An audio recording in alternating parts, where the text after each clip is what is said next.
Chapter 112. Actually, it would be best to drag Bane along with the criminal families and let them fight each other. However, no one was stupid. These families with deep roots had ground-to-air missiles, and the pilots did not dare to get close. The American military was too lazy due to the liberal democratic ideology preached by their politicians. It was very ironic. They were willing to fight battles that were favorable to them. As long as there was a little danger, they would immediately revolt. It was not uncommon for soldiers to fight against generals. Thea could not guarantee that her orders across the Eight Paths Bay would be carried out without any reservations. Just as she was about to retreat, Barbara ran over with a red face. "Why are we retreating?" Yes, it was hard to say how many people they had today. A conservative estimate was that they had killed at least 1/3 of Gotham's criminals, and it was a permanent elimination. With so many people, it would take at least 2 years to capture them according to Batman's habits. At this time, Barbara was holding a person in her hand. "Look who I caught. Scarecrow. Haha." At this time, the former Gotham professor had already fainted. There was a bloody hole in his left shoulder that was bleeding. Seeing that he was not missing an arm or a leg, Thea was a little disappointed. It was not appropriate to kill him after catching him. As for Barbara's question, seeing how happy she was, Thea did not want to dampen her enthusiasm. She could only say softly, "We don't have much ammo left." Barbara's face instantly turned pale. Without ammo, wouldn't they be the same as those people who were slaughtered just now? She turned to look at her father. After receiving confirmation, she quickly asked Thea, who had leveled up into a resourceful star. "What should we do?" "Don't worry, this place is so big. I've already asked Catwoman to scout ahead. She knows the place well. We'll be back after taking a big detour." Thea knew that the attack on Arkham under her command had come to an end. The next time they came, it would be Batman leading the team. She could not help but sigh. Looking at the Scarecrow being carried away, she asked them about the results of the battle. She found out that the Talon duo had already escaped, the Penguin Man was missing, and the Pig-Faced Man was killed on the spot because he was too big. Talon's escape was good news for him. Even if Penguin Man was still alive, Talia would come after him. Although he didn't manage to destroy Arkham in the end, the enemy's strength was basically wiped out. At least his efforts were not in vain. He ordered the troops to follow the Catwoman, who had returned from exploring, and went around 7th Avenue and Poplar Street to return to the camp. Before she left, Thea ordered Miss Firefly, who had maxed out her fire talent, to set up a fire. On one hand, she wanted to stop the enemy from chasing after her, and on the other hand, she wanted to burn down this evil asylum. The retreat was quite successful. The major crime families were only motivated by the interests of the Owl Court and didn't want to fight them head-on. Both sides tacitly returned to their homes.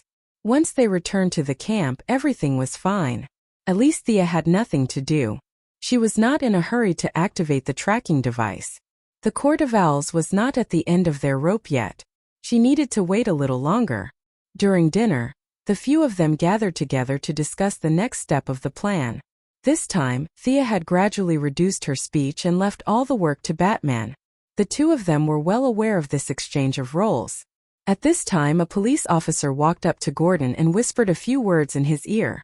"I'll take care of it. I'll be back in a bit." The old director walked out after hearing the words. But before he could walk out the door, a sharp voice shouted from outside the door. "Jim, old friend, you must help me. Arrest me. Hurry up and arrest me." The person seemed to be held back by a few people, but he was still shouting at the top of his lungs. Was he in a hurry to surrender? This was a rare occurrence, but it was obvious that the only person who could be considered an old friend of Gordon's was the unlucky Penguin Man. He didn't expect this guy to be so tenacious and strong-willed. After all, even a strong man like Bane, who was almost driven crazy by Thea's frost arrow, this guy was still alive and kicking as he chased after them. It was amazing. "Take him to the surveillance room for questioning." Bruce, who had already taken over as the leader, said to the old director. He couldn't let him barge in. The few people in the room weren't wearing their masks. Robin and the others weren't important, but Thea and Bruce were famous people. Their identities couldn't be leaked out. The few of them lost their appetite for dinner and went to see the former underground emperor of Gotham. The penguin man in the surveillance room could only be described as miserable. His hair was disheveled and he looked like a ghost. His originally lame leg was now completely necrotic. He had to be supported by his loyal subordinates all the way here. He probably knew that the few of them were looking at him in front of the surveillance camera. He cried and complained to the camera about his various evil deeds, which meant that they had to arrest him immediately. "What do we do with this guy?" Gordon, the boss of the police station, asked. This guy was obviously afraid of death. He used the excuse of surrendering, but in reality, he was here to avoid trouble. Anyone with an above-average IQ could understand this, but he couldn't throw him out because of his identity. At the same time, he subconsciously looked at Thea to ask for her opinion. He really didn't understand how the Alliance should take revenge. Looking at the high-end ceremony, would it cause a chain reaction if he said that he was going to take him into custody? Was it necessary for him to sacrifice countless police officers for a major criminal? It was a bit of an exaggeration to say that Thea was buried in the hole she dug, but at least half of it was buried. She couldn't say that she was acting during the day. Her relationship with the Alliance couldn't be exposed, so she had to keep it a secret. She thought about it again and again. She couldn't say anything, so she could only push the blame to someone else.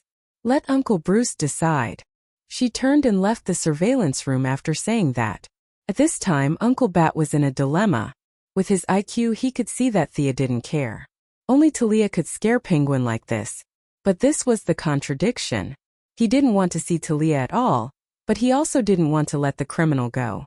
He wanted to go back to bed and pretend to be sick for a few more days so that he could push the blame to Thea, but Thea had already run away. After weighing the pros and cons, he finally won out. Lock him up. Humph. Catwoman knew a little about his psychological activities. She thought that he still wanted to see his old lover. She was jealous, slammed the door and walked out. Batman felt that he wasn't understood, so he went outside to get some fresh air. Unexpectedly, he saw Thea, who he suspected to be his sister-in-law, sitting on a tree and looking into the distance. It was a rare opportunity, and he also wanted to talk to this smart and witty girl to confirm her true thoughts. But he couldn't climb trees now. His waist hadn't fully recovered. He walked to the tree and asked softly, "What are you thinking about?" Thea jumped down the tree. "I'm thinking about my father and brother." She wasn't lying. She didn't know if she had ruined Oliver's opportunity, but she really didn't care. She just wanted to take him back to Star City and reunite with her family. As for Green Arrow and Talia, they could go to hell. Chapter 113. Batman, who was well-versed in psychology and had done a lot of research on microexpressions, immediately knew that she was telling the truth. He felt a little sad as they were in the same boat. His parents had both died, and she had lost her father and brother. Their fates were really similar. But he still wanted to ask himself a question. So many people died during the day, do you feel guilty? They were all bad guys and they were killed by the police. We are a country with a legal system, and these people deserve to die for resisting. Thea sometimes could not understand the logic of these heroes, but she could not refute them. She changed her perspective and pushed all the blame to the police. "Anyway, I didn't do it, I'm very calm." Batman was also stunned by her sophistry. What she said was completely correct, and no one could find fault with it. But he still did not want to give up. "But we just killed all the criminals, isn't that inappropriate?" Thea knew that he would not give up until he got an answer. She could only use the enthusiasm she had when she debated with Old Ma last year, and come up with another theory. You are enforcing the law by arresting the criminals and sending them to the police station, and they are also enforcing the law by resisting until they are killed. This is not contradictory. Today's action is not a small-scale arrest. We are fighting a war. A war between good and evil. There can only be one winner, and this war is not over yet. There are still thousands of citizens waiting to be rescued. Thea did not give him a chance to reply. She continued, "I admire your actions, but from what I have seen in Gotham recently, Gotham not only lacks a Batman, it also lacks a Bruce." "What do you mean?" Batman was confused by her words. "It means what it means. You are Batman at night and a playboy during the day. I think it is a bit of a waste of Bruce's illustrious identity. You should know that Chief Gordon is about to retire, so who will be in charge of Gotham during the day?" Have you thought about it? You mean? Bruce's IQ was off the charts. He instantly understood what she meant, but he was still not sure. Strive to take over the position of police chief after Chief Gordon retires. With your connections and wealth, you can do better than the old chief. Thea didn't have a deep relationship with him. She was just trying to divert his attention to the politicians and financial groups. It would be much easier for her to deal with the Owl Court. But Batman really listened to her nonsense, and he even carefully considered the deeper meaning of her words. Gordon had been a police officer when he was young, and the two had worked together for many years. Today, Thea's words made him realize that his old buddy was really old.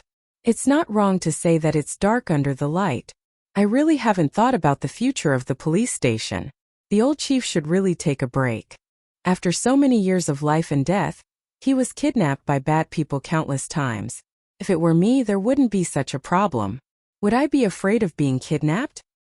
He nodded at Thea, indicating that he would think about it, and left with a lot on his mind. After he left, Thea found a clean patch of grass and sat down. She said softly as if to herself, "He's gone far. Big sister, come out." Talia's figure appeared from behind a tree trunk not far away. She didn't have a bow, only a long sword at her waist. "You're not my sister." Wasn't that obvious? Thea wasn't wearing a hood or glasses.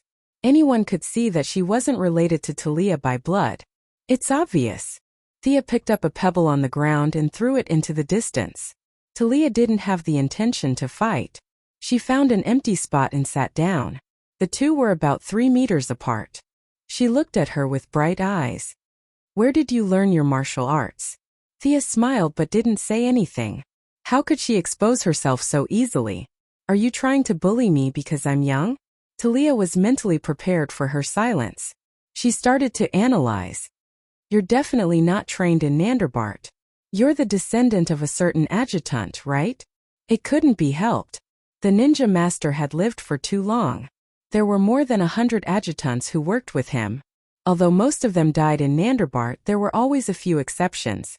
Talia couldn't be sure if these people's descendants passed it down.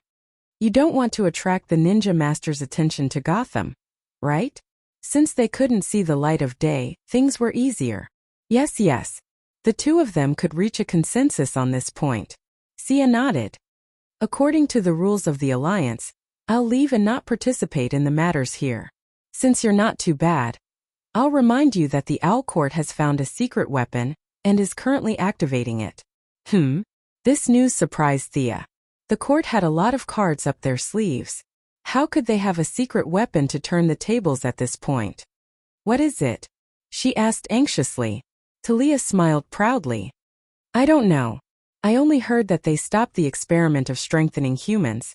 That Professor Hugo is trying his best to solve it." Seeing that Thea was deep in thought, she threw a metal plate to her. "I owe you a favor this time. If you need anything, you can find me in Russia." After that, she walked quickly into the forest and disappeared in a few sprints. Sia was dismayed by this half-spoken approach. It was too difficult to build trust between people. What kind of weapon was this? She racked her brains but could not think of any other weapon that Gutan could have up his sleeves. She could only shout to her right. "Did you hear what she said? What weapon do you think it is?" "I'm dumbfounded. How would I know?" Catwoman walked to Thea's side and lay on the ground. She was still chewing on a piece of grass as she stared blankly at the fading sunset. "Your family of 3 only wanted me, an outsider, to be your counselor, right? Come on, let's continue chatting." "She's gone anyway. Isn't that good? You can have some alone time with Bruce again. Don't go to Star City for this date. Go to the metropolis." Thea remembered their unique way of traveling clearly. "No, I don't have money." Speaking of this topic, the feline girl felt depressed, and even Sia, who was half a teacher to Lady Shiva, felt awkward. Big Sister was too ruthless. Just look at how she forced the feline girl into such a state just so that her daughter could live a carefree life. Seeing that she still wanted to say something, Catwoman interrupted her and took out a scroll from her bag. "This is a painting I got from Killer Moth. Take a look and I'll sell it to you." Painting? Thea felt that her ancestors didn't have any artistic cells. It was better to talk about explosives and swords with her. Why talk about painting? Besides, she was poor. If you didn't talk about money, they could still be friends. However, it wasn't appropriate to reject it directly. She could only accept it and take a look. The painting wasn't long. It was less than a meter in length and width. It was obvious that the painting was very old and had been repaired by an expert. However, Catwoman violently cut it, so its value was reduced by at least 50%.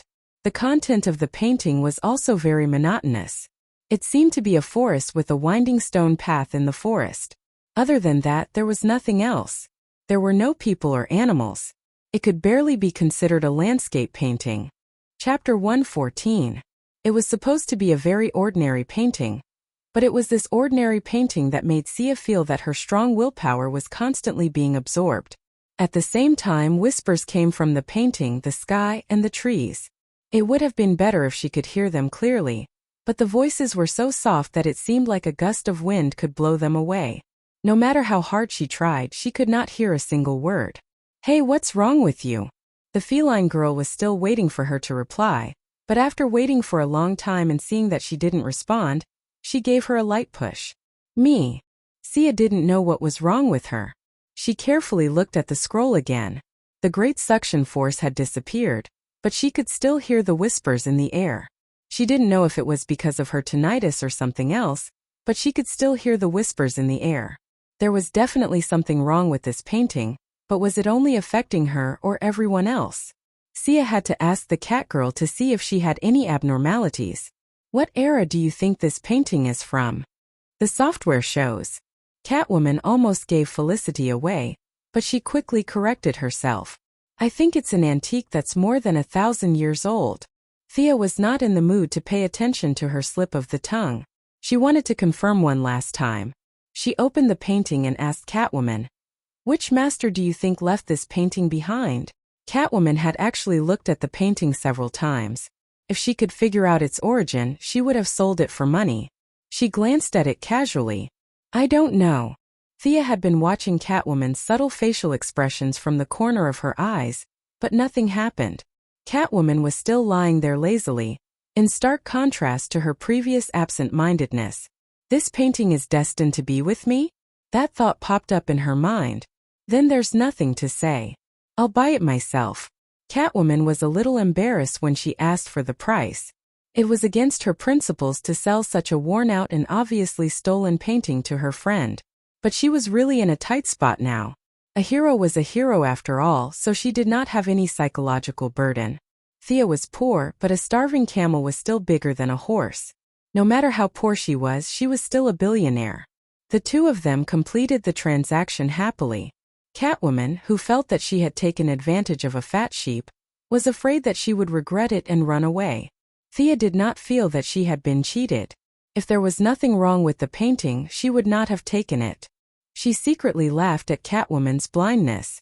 She would be poor all her life. Back at the campsite, they met to discuss the superweapon that Talia mentioned. Batman played dumb and did not ask her where she got the news from. Gordon and the others did not think to think so. As they discussed, they were all a little confused. As locals, they had no idea that there were any powerful weapons in their city. The old director also interrogated Penguin Man and Scarecrow, but to no avail. The spies under Lara's control did not give out any important information either. They only heard that Bane had finally regained his consciousness after 2 days. Now, he was hiding in Arkham to recuperate from his injuries. The remaining major crime families were fighting over the territories of Penguin Man and Scarecrow, who had survived the butcher's knife. The families fought, and the Owl Court did not stop them. In short, other than the illusory powerful weapon, the rest was good news. Thea got rid of her red leather jacket and changed into the high-density Kevlar combat suit that Batman provided. Wayne Group had been in the field of biopharmaceuticals for many years. They were at the top of the world when it came to micromolecular composite materials. Of course, to maintain the consistency of her personal style, the combat suit was still mainly red. This combat suit was extremely tough. It was immune to handgun bullets at close range, and bullets from rifles within 100 meters could also be stopped at the fabric layer. However, Thea politely declined the cape that Batman had given her along with the clothes. What was the use of the cape other than looking good? How many times had the red cape of a supergirl been grabbed by the enemy and beaten to the ground? Why didn't they learn from such a painful lesson? However, seeing that the material of the cape was very particular, Thea did not refuse. Under Batman's regretful gaze, she handed it to Felicity as a souvenir. Her trip to Gotham was not in vain. Batman had been adjusting his body's condition for the past few days. His recovery ability was really strong. Injuries that took at least 100 days for an ordinary person were healed in less than a month for him. As the strongest fighter in the camp, Sia had to take some time to do some physical recovery training with him, even though she had taken someone else's battlesuit. Batman had not recovered to his peak, but he was able to fight Thea to a standstill. One of their punches was heavy and the other was light. They were evenly matched. Right now, Sia's fighting ability was approaching perfection, as the number of battles increased. She was about to form her own style, and it was only a matter of time before she would appear on Prometheus's list of 30 pugilists. When Barbara asked about Wing Chun, both of them said that they knew how to do it. It wasn't some secret that couldn't be passed on. However, Batman looked weird when he practiced, so Thea could only act as a temporary teacher. Speaking of which, it was strange. Ever since Sia was no longer the commander, Barbara, who had always been critical of her, actually took the initiative to ask her out for a walk twice. The relationship between the two was no longer as stiff as before. For the rest of the time, Sia had been making all kinds of arrowheads. It would be a waste if she did not use all the raw materials, as Wayne Group would pay for all of them. She plundered hard and added 10 sets of all kinds of high-tech arrowheads. She also got a lot of Miss Firefly's kerosene with the help of Catgirl and made 10 flame arrows. Because Bane was recovering from his injuries, a few city officials were rescued by Gordon. They were all chubby and did not look like they had been abused. The mayor, who was the leader, was frightened by Gordon's military power. Fortunately, there were no rumors of Chan Chao's mutiny in foreign countries. Otherwise, he would have thought that the old director was up to something. He gave the authority of the city to the old director and hid in his house with the excuse that he was too injured. Thea was busy during the day and studied the painting at night when no one was around. She had used various instruments to measure it. The painting was indeed thousands of years old, but there was no pattern that matched the painting. That night she thought about it for half the night. She was so restless that she could not fall asleep. The faint whisper floated in her ears again. However, no matter how hard she tried, she could not make out what it was saying. Just as she thought, did I get Gotham's disease and become schizophrenic? The characters with dual personalities in the anime are all amazing, but I really don't want to become like that. Come to me. Can help you. I'm not a bad person. The voice this time was different from the one she heard before. It was a little muffled, as if it came from underground. Let's go and see. She immediately made up her mind. Of course, it was not because the other party said that he was not a bad person. In this day and age, no bad person would say that they were bad. Every villain who was defeated had lofty ideals. Therefore, she did not take the words seriously. She would analyze the problem in detail when they met. Chapter 115. Ever since she changed into the Kevlar combat suit provided by Batman, the original antiviral suit had been eliminated. The new suit was able to withstand pressure, bulletproof, and sharp objects. It also had good breathability and moisturizing properties. Although it was not as fast as Superman or Supergirl, who could tear off her shirt and fly out, it was much more efficient than before. After changing, Thea did not inform anyone. She slung her weapon over her shoulder, jumped on the skateboard, and flew towards the direction of the sound. Although she was no longer in command, she did not stop paying attention to Gotham's weather. Every now and then, she would instruct the old director to shoot up into the sky. Out of respect for her, the higher-ups followed her orders without hesitation. That little bit of money was just fuel for Batman. Of course, this was referring to the fuel for the Batfighter. The speed at which the cumulus clouds accumulated could not withstand her daily destruction. She could now see the bright moonlight at night. She did not know how much crime had decreased, but at least it was much more pleasing to the eye. Using the bright moonlight, she identified the direction. The voice was still occasionally heard. Come to me. I can help you. It seemed to be coming from the south. Gotham was a large port city. The east was connected to the sea. The north and west were inland. As for the south, Thea only remembered that there was no one there. It was a muddy swamp. Although she had many doubts in her mind, she still entered a state of concentration. She did not fly at the highest speed. She constantly observed her surroundings and carefully flew towards the direction of the sound. As the surroundings became more and more desolate, her perceptive sense did not send out any warning signals. Her infrared scan did not show any signs of heat from large animals. "I'm here, young one." A low voice sounded from below. Thea took out a frost arrow and nocked it on her bow. She gradually lowered her altitude and carefully prepared for any attacks that might follow. However, when she descended to an altitude of 20 meters, her surroundings were still desolate. No matter how she looked around, she could not see any signs of life nearby. "Where are you?" Although it was silly to ask, she really did not see this so-called person who could help her. "I'm out. I'm not a bad person." Following his words, a gurgling sound of water could be heard. The swamp below began to ripple. A certain green guy that looked like a large sludge monster slowly crawled out of the swamp. Vines were flying everywhere now and then. Tons of mud was suddenly pulled into the air by the figure, and then fell back into the swamp because of gravity. Thea stared blankly at the 5-meter-tall green humanoid creature in front of her.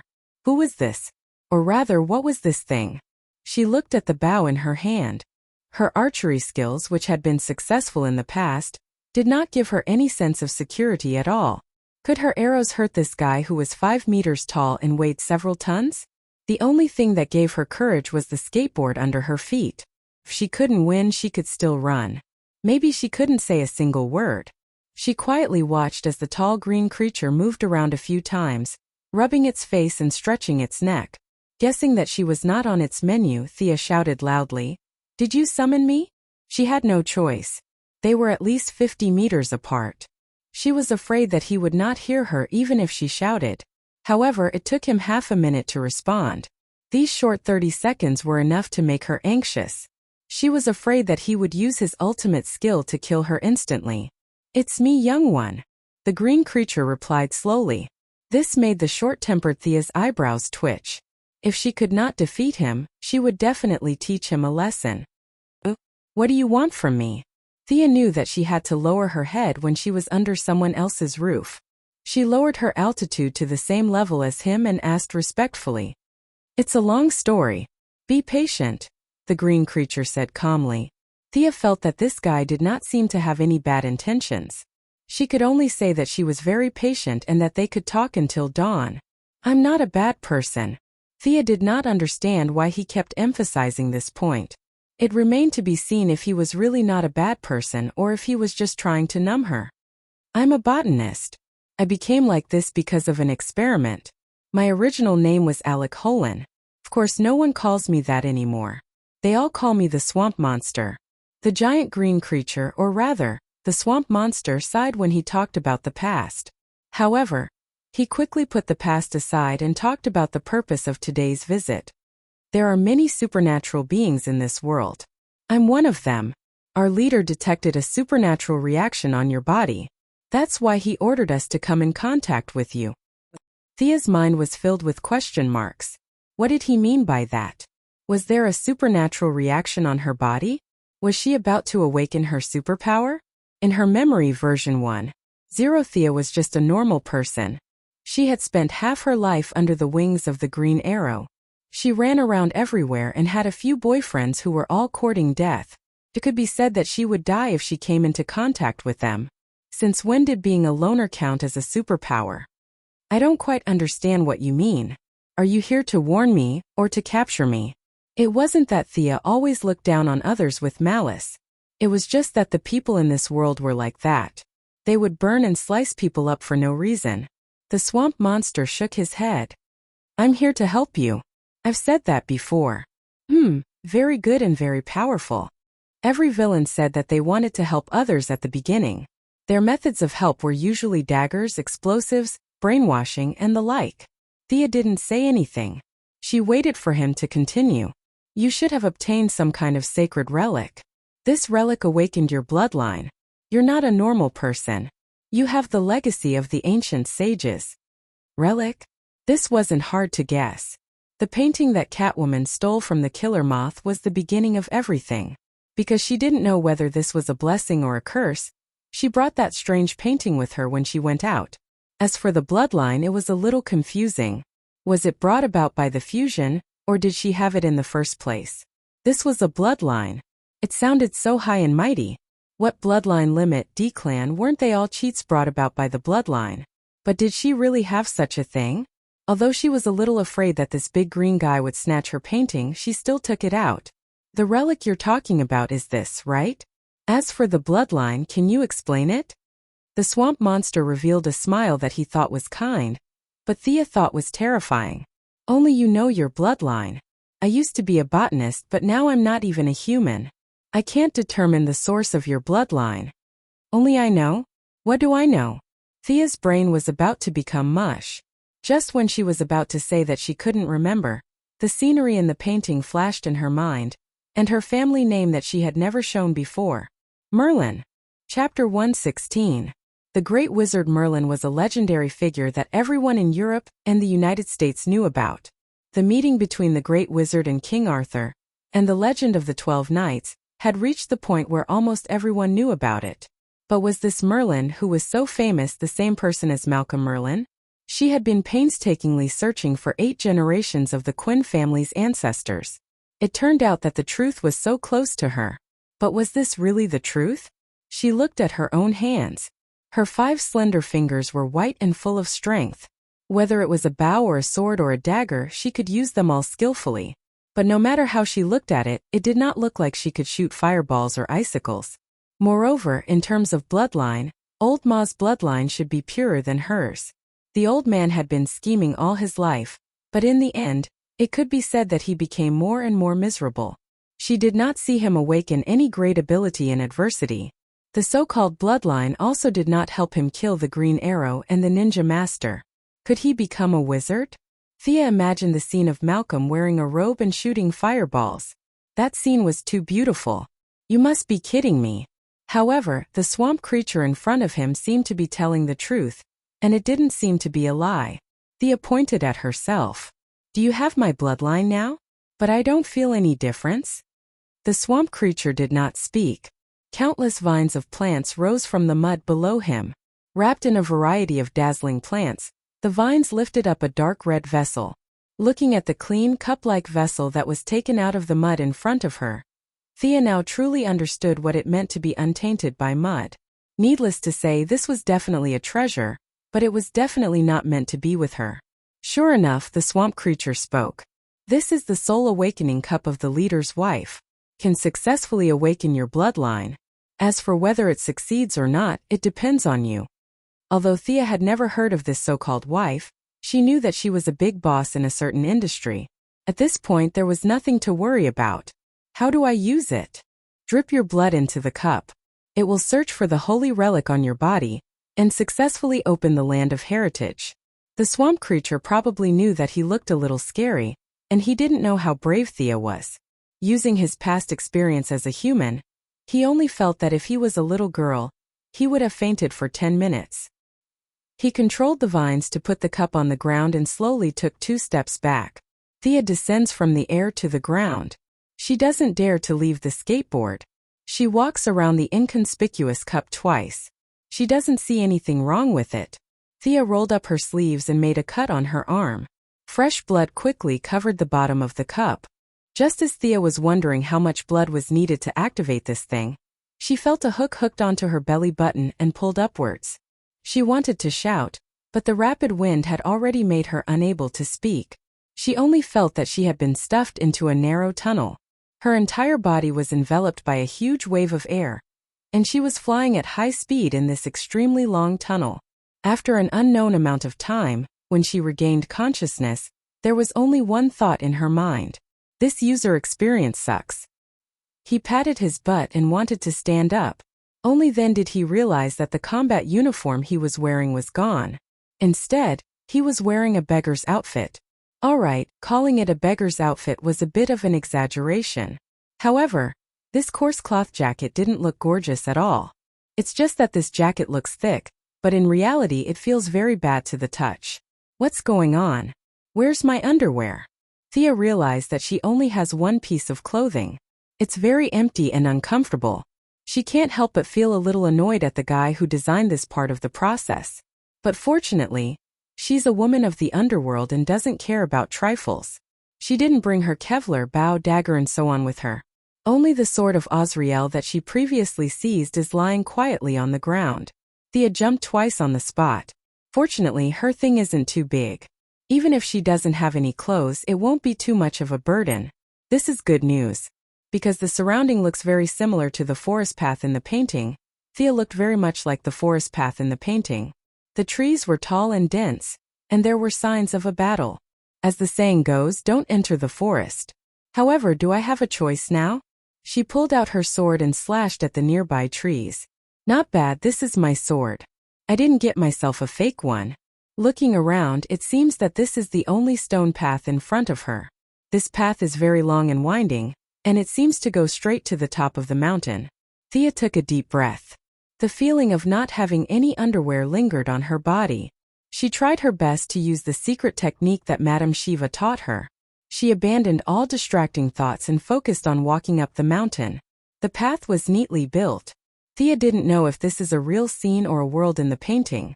She didn't see any animals or birds along the way. Her surroundings were quiet.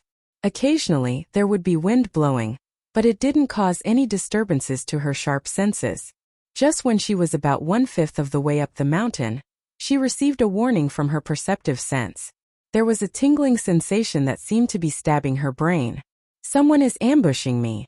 Thea quickly saw the target. A guy with a face full of black fog and a body full of armor jumped down from a tree and slashed at Thea. At this time, the enemy was in mid-air, and his body was full of openings.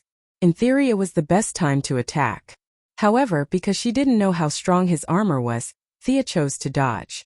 Thea did a side roll in advance to avoid the heavy slash. She didn't get up, but used the sharp sword in her hand to slash at the unprotected foot of the enemy. The armored man reacted quickly. He lifted his foot to step on the edge of her sword. At the same time, he used the huge two-handed sword to slash at Thea's head. This guy is very powerful. Thea used her agility to pull away and focused on defense. She peeked at the opponent's attack pattern and waited for the opportunity to find a flaw to determine the winner. Through the continuous exchanges, Thea gradually figured out the ins and outs of this guy. Looking at his skills, he definitely wasn't a nobody when he was alive. His two-handed sword danced vigorously, and ordinary people would have been hacked to death if they encountered him. Thinking of this, Thea was a little puzzled.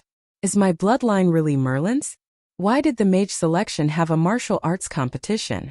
Or was it that the mages of Ancestor Merlin's time were all warriors? Although she was a little puzzled, she still easily dealt with this guy. Thanks to the ninja master's knowledge, Thea had long seen through this guy's swordsmanship. It was an ancient English battle formation swordsmanship. Whether or not he was a knight of the Round Table was unknown, but this set of swordsmanship was something that Thea had learned before. Moreover, as a master who had been in seclusion for 800 years, he had long studied the ways to break these swordsmanship. As long as she followed the recipe, she would be able to defeat this guy. Soon, Thea found the flaw that she was waiting for. The Black Fog Knight used a move where he held the sword with both hands and stabbed forward. Thea used the edge of her sword to block the knight's sword. Then she charged forward fiercely and stabbed the sword in her hand into the knight's face. The Black Fog Knight immediately stopped. The shocking killing intent from before dissipated in an instant. He crossed his sword in his right hand and knelt on one knee on his left knee. He performed a salute that Thea couldn't understand, and then disappeared like a breeze. Chapter 117. After killing the Black Mist Knight, Thea did not let down her guard. She carefully made her way to the top of the mountain. The second half of the journey could be described as uneventful. In fact, by the time she was halfway up the mountain, she had a rough idea of what was going on. The original purpose of this checkpoint was probably not to let the apprentice sorcerers slay the knights blocking the way. If he guessed correctly, it should be to test the reaction speed and basic physical fitness of the people who came. To put it bluntly, it was to select the person who would run away in the face of danger, and the person who could run away quickly. However, Master Merlin probably did not expect his descendants to have such a weirdo like Thea. She killed the obstacle with just a few punches and kicks.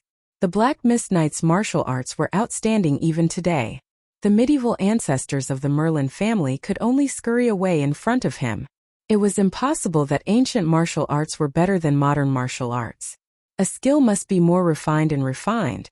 After countless generations of refinement, the final version must be stronger than the original version. Of course, if there was inner force or true inner force, it would be another matter. Anyway, Thea did not know that there was such a power system in this world. Otherwise, a ninja master who practiced for more than 800 years would have ascended. Phew! Thea climbed to the top of the mountain. The mountain was really high. She took a deep breath and stabbed her sword into the ground. Although she did not meet any enemies along the way, she did not feel relaxed. She wondered how her ancestors who were chased all the way to the top of the mountain were feeling. They must be so tired that their tongues were hanging out. She hoped that the second level would not be too difficult. The ground in front of her was not so much the top of the mountain. It was more like a square. The entire top of the mountain was flattened. In the depths of her sight was a large British-style palace. The palace door was at least 10 meters high. There were several tall but damaged knight statues around it. Thea did not recklessly push the door open. She wanted to observe for a while. Besides, judging by the height of the door, she might not have the strength to push it open. It seemed that the designer of the level did not want the challengers to push it so recklessly. The two thick and wide doors slowly opened. Thump! Thump! Heavy footsteps kept beating on Thea's heart. Under her shocked gaze, a huge figure slowly walked out from behind the door. It had 2 horns on its head, crimson-yellow eyes, 4 feet and 2 wings. Its body was covered in lava-like scales, and it had a tail as long as its body. Red dragon? Fire dragon? Thea didn't know what the scientific name of this thing was, but she knew that she was no match for it. Not to mention her, even Bane couldn't defeat this thing even if he used up all the venom in the jar. Uncle Merlin really wants to select a mage? His previous thoughts must have been wrong. How could those medieval village women and local nobles who had never left their homes be able to defeat this thing? He must have been scared shitless. Or could it be that the way he completed the first stage was too unusual, and the result of taking an unusual path was to increase the difficulty for himself? Thea looked down at the sword in her hand. No matter how she looked at it, it didn't look like it could slay a dragon. Could it be that he still had to test his agility by running in while the red dragon was attacking? Thea shook her head. The dragon came out and squatted at the gate. It had no intention of getting up. In an instant she thought of 7 or 8 possibilities. There were game guides from her previous life and various fairy tales here, but she found that none of them corresponded to her current situation. Her current situation was described with a big headache. Just as she was thinking hard about the purpose of the stage design, the red dragon in the distance seemed to be very dissatisfied with her motionless. It didn't do anything and spat out a fireball. Thea cursed. Did the prerequisite of a mage apprentice have to be a dragon slayer? Or was it that the ordinary people in Merlin's time were so fierce that killing a dragon was like killing a chicken? In the face of a fireball the size of a wash basin, any skills were useless. Looking at the color of the flames, she knew that the temperature was definitely not low. Even Miss Firefly's fire-immune constitution might not be able to withstand it. Bang! Boom! While constantly dodging the fireballs, Thea was also looking for a way to break out of the situation. But this guy just stayed at the gate and didn't move. She didn't have a bow and arrows, and even if she did, it would be useless. Close combat? You must be kidding. She didn't have 39 friends to help her now. What magic? Thea was here to learn magic. She didn't know how to do it at all. Thea, who was running around, inadvertently found that a piece of ground was burned by the fireball. It seemed that there was only fire and no chemical reaction of burning oxygen. It was not scientific to talk about oxygen in such a magical place. Thea didn't have time to think about it. She rushed to the edge of the fire pit and touched it with her hand. Indeed, there was no sign of high temperature. She put her sword into the bottom of the pit and waited for a few seconds. She pulled out her sword and found that there was no sign of burning or high temperature on the sword. Was it fake? No, she touched the edge of the fire pit with her sword. There was still a physical impact. Vaguely understanding the purpose of this level, Thea reached out her left hand and imagined a pistol. In an instant, a Beretta 92F appeared in her hand. The weight of the gun was very real. She tried to shoot it again. The sound and trajectory were exactly the same as a real gun. She got it. This was a test of her imagination. No matter what kind of weapon she imagined, as long as she could defeat the red dragon, she would pass. Wasn't it just a test of imagination? Thea was not afraid of anyone with the mindset of the people from Earth in her previous life. So what if he was Mage Merlin? Did he think that the most powerful creature for ordinary people was a dragon? Not to mention his strength, his knowledge was just so. Thea first imagined a governor version of the Terminator. The burly man was instantly formed, and after receiving the order, he charged forward with the Gatling gun. The red dragon was indeed powerful. In the face of the governor's provocation, it responded with a washbasin-sized fireball. Neither of them dodged. In less than half a minute, the governor died heroically. Thea did not waste this half a minute. She immediately thought of the giant robot in the Pacific Rim. The robot she was operating was the indescribable Crimson Storm built by the country. It was red all over, 150 meters tall, and held a serrated sword in each of its 3 arms. It rushed forward aggressively. Suddenly seeing such a huge creature, the red dragon that was lying on the ground pretending to be dead was so shocked that his eyes almost popped out of their sockets. Although he was an illusion, he still had his intelligence and experience from when he was alive due to the support of magic. He swore with his 1,000-year-old dragon age that he had never seen such a huge humanoid creature before. Was this the legendary Titan? A 150 meters tall and weighing over 1,000 tons of metal against a red dragon that was 20 meters tall and less than 100 meters long. The whole process could only be described as dog torture. Thea felt that she had never felt so good in her life. One of her hands held the dragon's neck to prevent him from moving. The other 2 hands held the sword and slashed fiercely. At first she used a few sword moves, but later she stopped. Slashing and slashing was enough to deal with this guy. Chapter 118.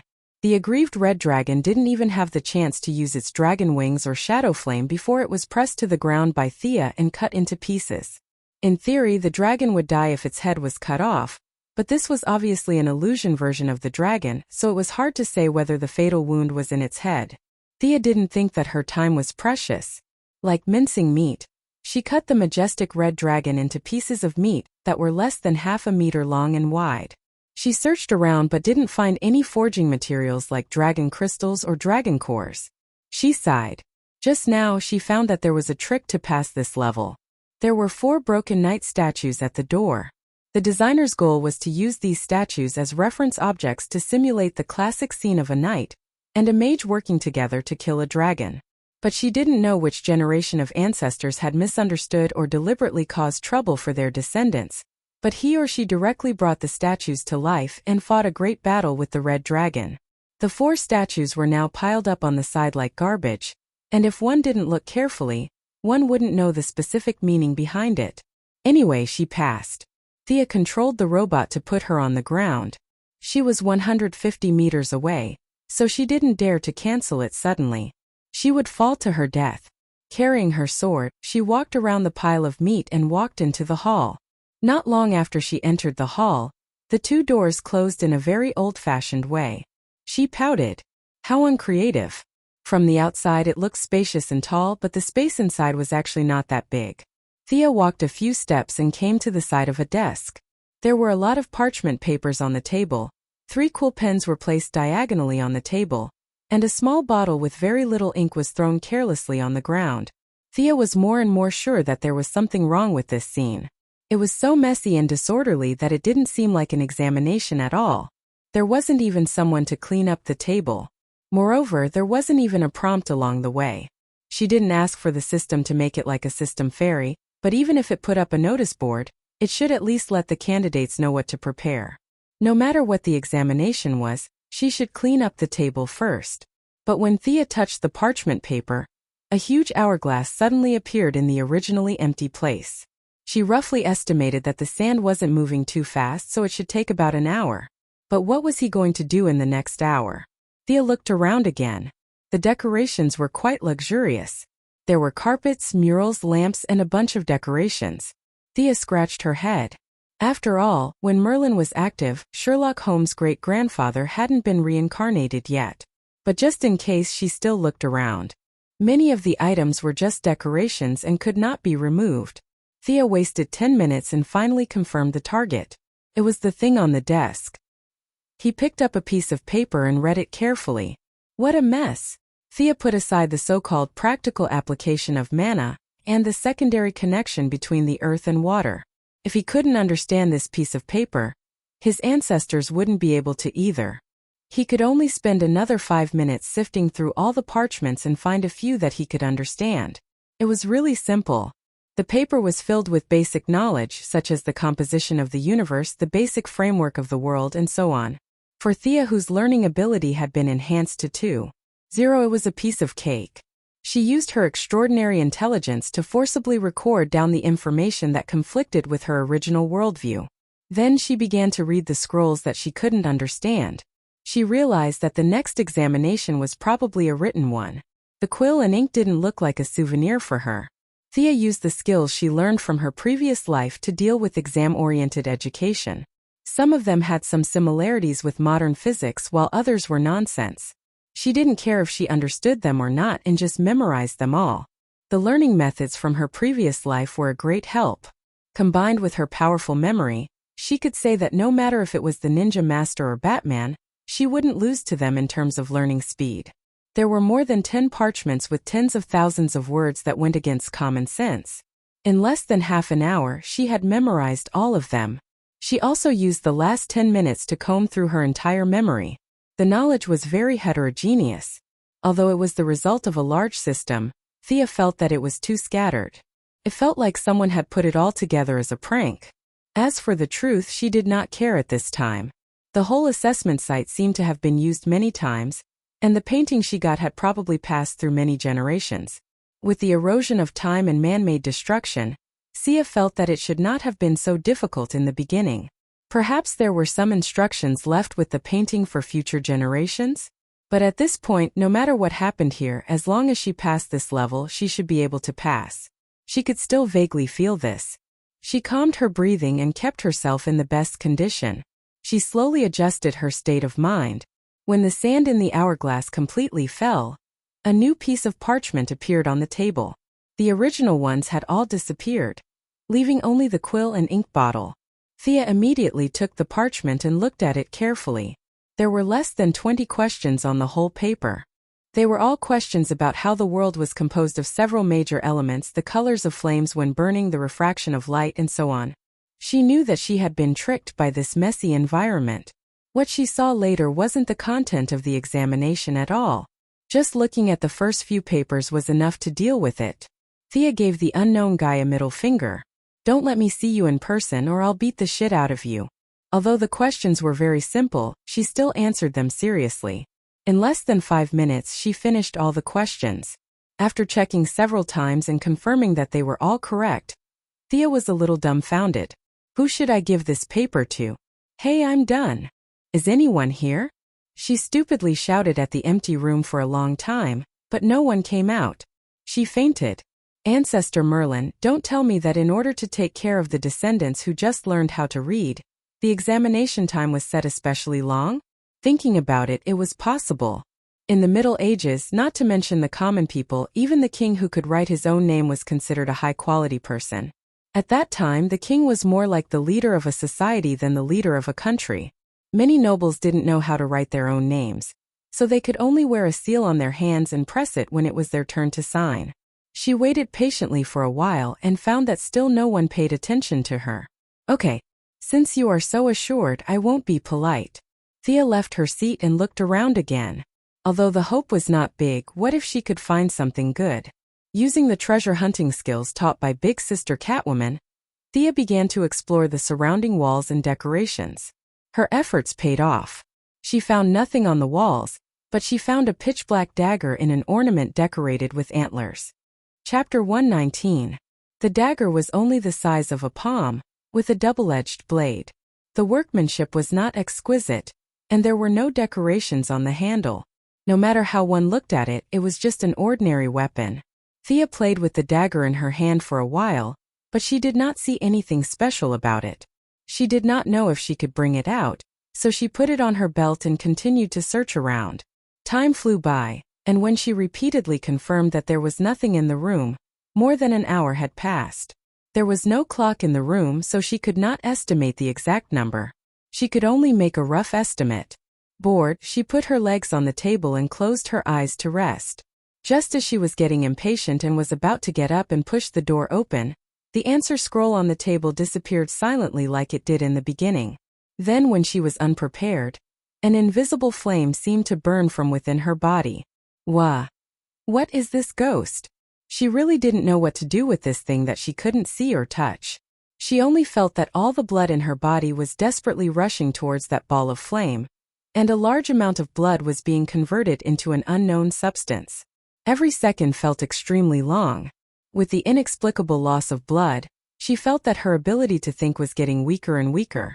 Her mind was blank. Who am I? Where am I now? Her body was gradually taken over by instinct, and her consciousness was slowly swallowed by the endless nothingness. When she regained her sense of existence, Thea found that she had already left the scroll and returned to the starting point. The swamp monster was still staring at her with its blood-red eyes from afar. She touched her body, and the Kevlar was still intact on her body.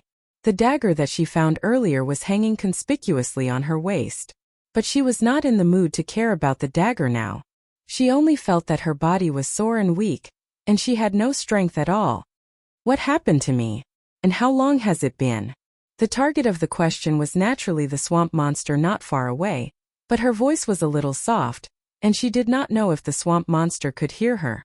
The swamp monster scrutinized Thea from head to toe. His terrifying gaze gave her goosebumps. He slowly said, "You do have extraordinary potential. Your bloodline has been successfully activated." Thea didn't know if she had any potential. She only felt that she was about to die. Her body strength was less than 30% of its usual strength. Her breath was unstable and her steps were weak. She sweated after taking 2 steps. She checked her pulse and found that her heart rate was much slower than usual. She touched the skin on her face and found that it was no longer as elastic as before. What kind of injuries did I sustain? He wanted to use his heart to feel the so-called bloodline of the swamp monster, but he felt dizzy and his vision blurred. He could only see double. This was probably a symptom of lack of blood. The swamp monster seemed to have noticed that she was so weak that a gust of wind could blow her away, so it slowly explained. "Don't worry, this is a good thing. When you first awaken, there will be a process of purifying your blood. As for why you're so weak, I don't know either. After all, I'm not a magician." The swamp monster even made a gesture of spreading its hands after it finished speaking. However, its 5-meter-tall body did not look cute at all. Thea didn't have the energy to complain. What it said was as good as not saying anything. What a jerk. Even though she was so weak that she couldn't even defeat Director Gordon. Achoo! Who's scolding me? Fortunately, she rode out on a skateboard so she could still fly back to the camp slowly. She waved at the swamp monster and was about to say goodbye. He was quite friendly to her. Judging from the size of this guy, it was obvious that he wasn't a magician. It was useless to ask. She should go back and rest early. "This is for you." The swamp monster put away the cup and took out a green fruit from the ground and handed it to Thea. "What's this?" Thea looked at the fruit. It was the size of a coconut and had an oily body. Its emerald green color reminded her of cyanide. Its surface was also covered with strange patterns. Was this edible? It wasn't a devil's fruit, was it? Was it a logia fruit? But Thea knew that it was impossible even if she used her toes to think. "I don't know which ancestor's bloodline you awakened, but the earth can bear everything. This fruit can further awaken your bloodline. This is a gift from me. I can see every corner of the city. You've brought light to Gotham. You're a good child, justice needs your strength." Even though she was praised by a 5-meter-tall green creature, Thea was still quite happy. It seemed that there were some benefits to her urging the rain every day. She smiled as she took the fruit. This thing could awaken her bloodline again? It didn't seem too bad. Thea was a little scared after her previous experience. Plus, she was extremely weak. She should keep the fruit for now. Looking at the swamp monster slowly sinking into the ground, Thea didn't have time to count her gains. She found the direction of the camp and flew back. Fortunately, After the 2 recent attacks on Arkham and the fight between the major crime families in the city, the villains in the city had all been summoned away. The spectacular scene of being greeted by rocket launchers when she first arrived in Gotham did not happen again. Thus, she was able to safely fly back to the base. She wanted to sneak back to her room, but she still startled Felicity, who lived next door.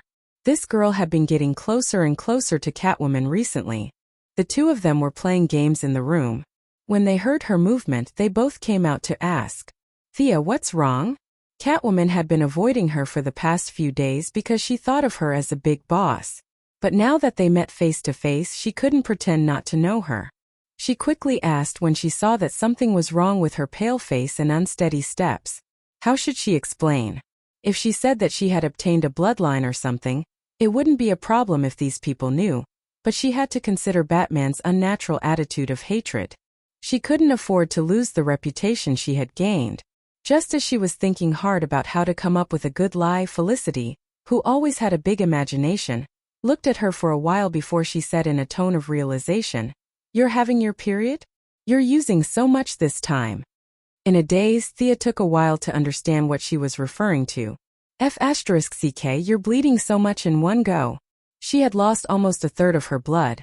But Thea thought about it and realized that she had indeed lost a lot of blood in the past few days. Although the quantity of blood she had sold at one time was a bit higher than the standard, at least it was an explanation. Although it was a bit awkward, she tacitly accepted this fact. Catwoman immediately understood what she meant. She was very enthusiastic and helped her back to her room like an old lady. Then she volunteered to boil some brown sugar water for her. Barbara, who lived nearby, heard the news and jumped out of Robin's room to help. She didn't know if she was in the mood to watch a good show, or if she was really concerned about her comrade. Batman was doing recovery training. When he heard that she was injured, he hurried over.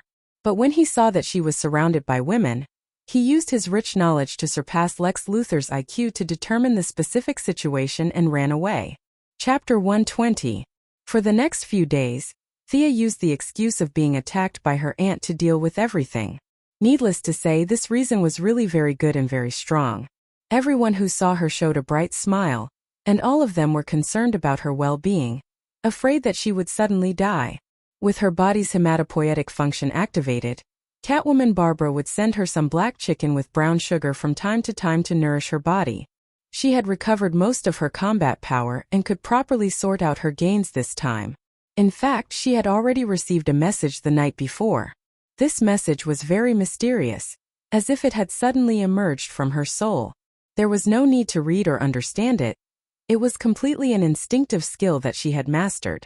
From the message, she realized that every descendant of the Merlin family would master an instinctive skill, or a spell-like ability, when they successfully awakened. This skill did not require magic, gestures, or any other external conditions. As long as one had enough physical strength, they could activate this ability. Through observation, a silver-white unicorn tattoo appeared on her left shoulder blade. Could be visible or invisible. This tattoo could be said to be a dual skill. During the day, it was a yang tattoo and would constantly absorb sunlight. When the skill was activated, it would summon a unicorn to accompany her in battle until it was cancelled. At night, the tattoo would be a yin tattoo and absorb the power of the moonlight. It could use the power of the shadows to create a clone of Thea with the same ability as her. Unicorn? Thea pondered for a moment. She opened the door and saw that no one was paying attention to her. She hurriedly closed the door and windows tightly. Thea prayed silently and concentrated on the tattoo. She hoped that the movement would not be too big. She concentrated on the tattoo and activated it. A faint white smoke flashed and the assistant she had been eagerly waiting for landed in front of her. Thea's face was filled with black lines as she looked at this guy who was slightly bigger than her palm. If she took a closer look, there was indeed a horn on his forehead. He didn't randomly find a horse or donkey for her to deal with. The little unicorn did not even know where it was. It stood up in a daze on Thea's bed and looked around. It was a little confused when it realized that it was not familiar with the environment. It retracted its 4 hooves and looked around nervously. When it raised its head and saw Thea, it immediately relaxed and looked at her with its big eyes. Seeing that she didn't respond, it licked her hand with its tongue. It was quite cute. Thea unconsciously stroked its mane with her hand. It was so soft, and it felt so good to the touch. Looks like this guy won't be able to become a fighting force in a short period of time. Don't tell me I have to rely on it to kill the enemy. That night, she tried the doppelganger technique again, and the results made her feel gratified. This was different from a certain Japanese manga's cloning technique. This clone was also a physical entity that could attack and speak. Even if it was hit, it wouldn't turn into smoke and disappear. However, it would still deal fatal damage. Thea's fighting abilities could also be completely controlled by the physical entity. However, the equipment on her body could not be replicated. If the enemy knew the inside story and attacked the original body, she would be dumbfounded. However, the flaws did not obscure the beauty of the jade. They could be flexible. For example, one of them held a saber while the other held a dagger. They could circle left and right a few times and the enemy would be stunned. Thea once hid in the house and tested it. After the skill was activated, the stamina consumption would double. If the consumption per unit of time was 1, now it was 2.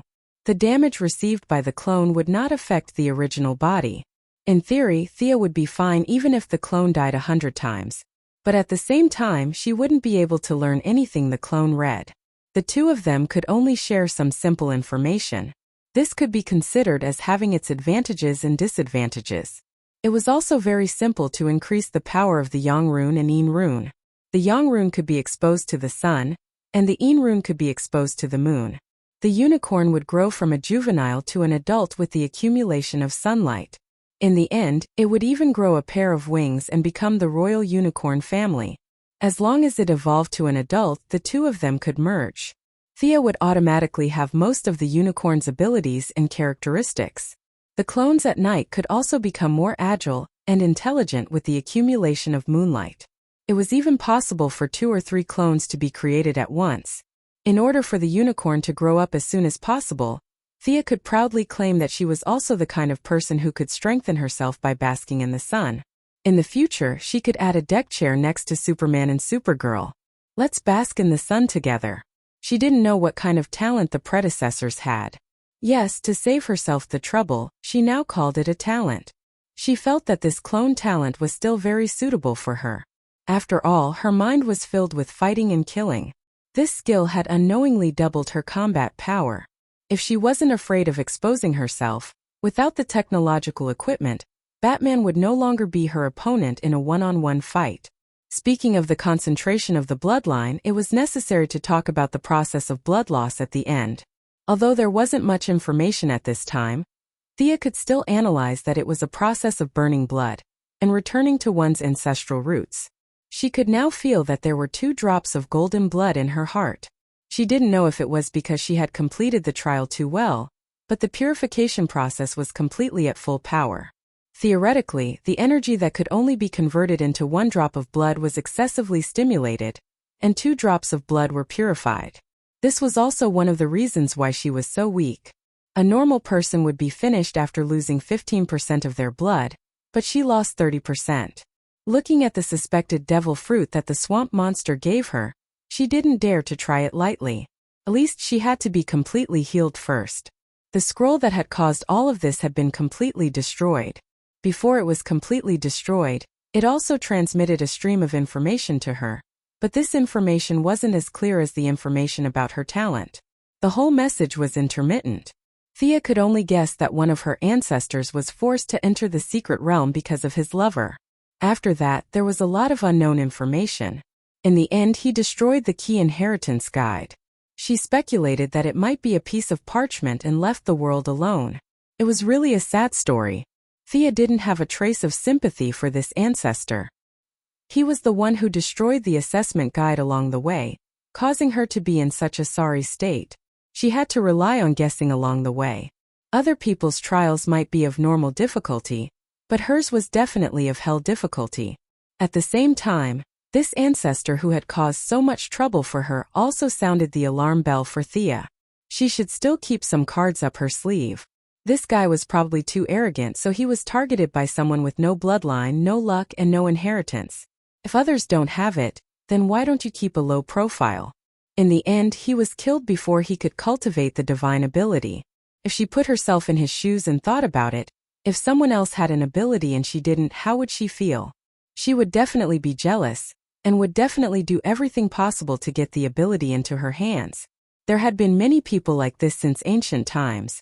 If this guy happened to be patient and scheming, then she could only pray that he would be able to kill her at the crucial moment.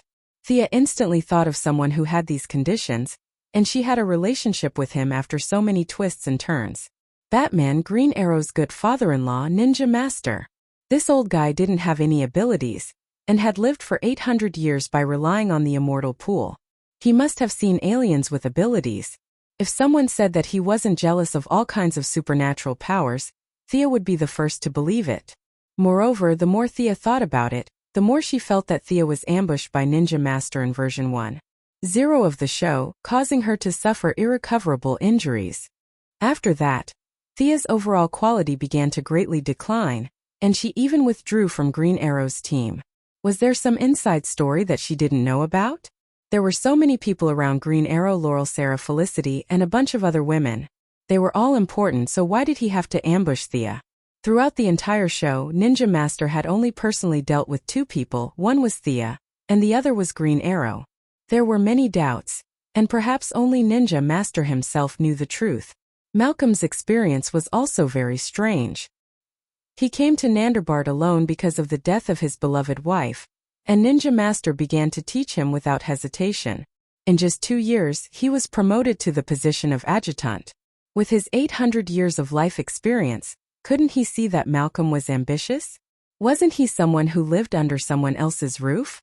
All kinds of clues proved that he knew about ancient bloodlines. In some aspects, he even knew more about them than the descendants. After all, too many things had been buried by history over a long period of time. Was this also the reason why he valued Batman? The Wayne family had a long history, and their glory could be traced back to the Crusades in the Middle Ages. Just thinking about it gave him a headache. He picked up the dagger he had found in the trial. At first, he thought that the black blade was rusty, but after rubbing it a few times, he realized that this was the color of the dagger.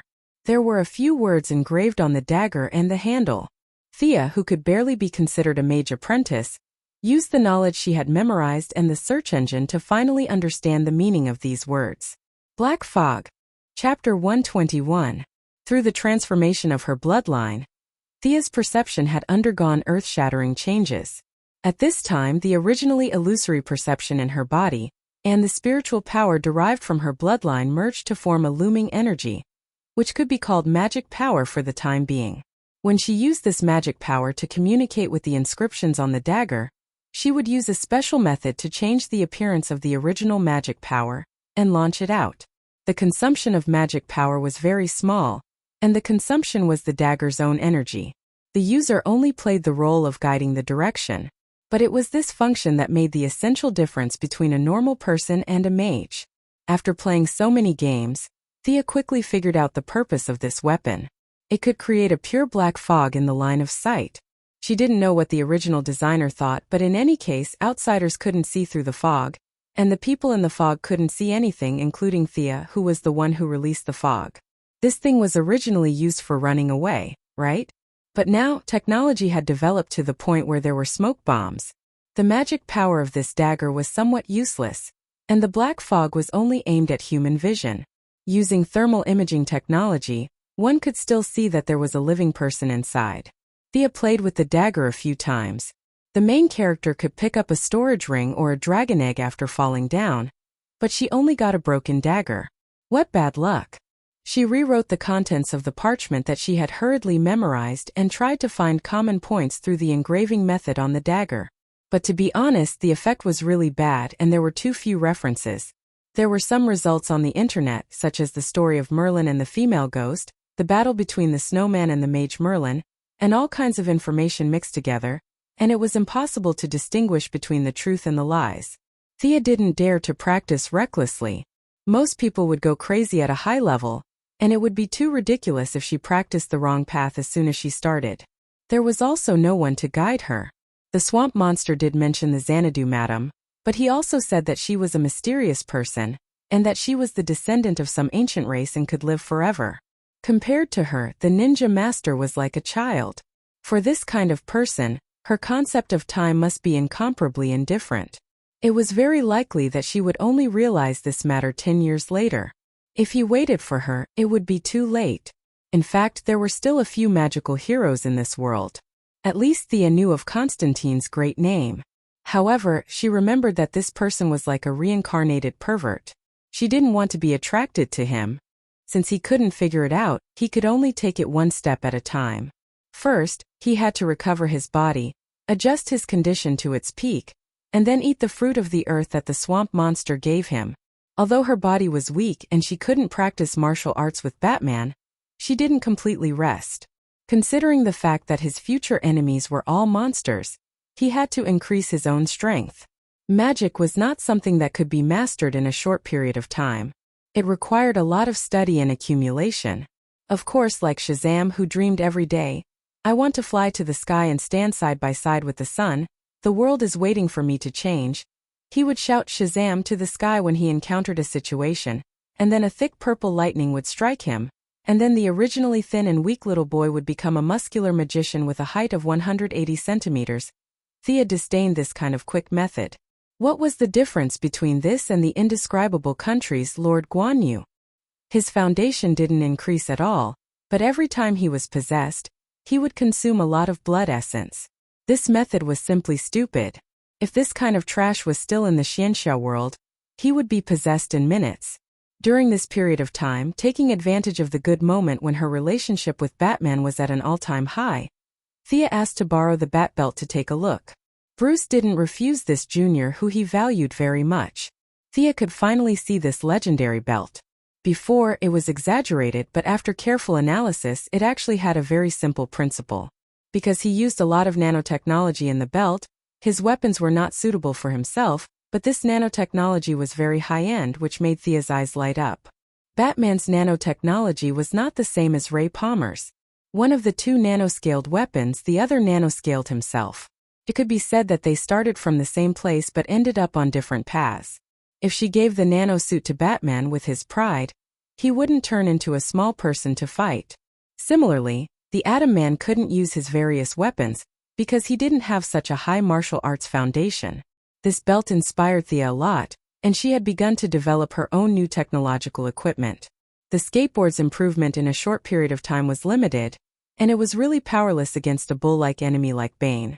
If there were only one or two of them, it would be fine, but there were a lot of strong bad guys in the United States. Her strength was already the weakest in the bucket. Whether it was close combat or long-range bow drawing, her strength had become more and more limited. After considering several factors, she set her sights on Marvel's Winter Soldier next door. Of course, she wouldn't be crazy enough to cut off her arm and replace it with a metal arm. She was going to use Batman's technology to nano the metal arm, which was usually divided into 3 parts. They were the arm ring, the bracelet, and the ring, which were all common accessories for women. No matter the occasion, wearing accessories would not be very conspicuous. When encountering an enemy, she could turn on the switch on the bracelet, and the ring would begin to flip over to cover the palm, the bracelet would become the wrist guard and forearm armor, and the arm ring would become the upper arm armor. After the 3 were connected, the energy block designed by the Quinn Group would provide power. In theory, the limit was 10 tons. Thea also designed 3 holes in the palm armor so that 3 claws could pop out after clenching her fist. Of course, this was copied from Uncle Wolf. Considering that she might attract the attention of a ninja master, she felt uncomfortable facing bad guys with her bare hands. She couldn't always bring a sword with her, so this was a stopgap measure.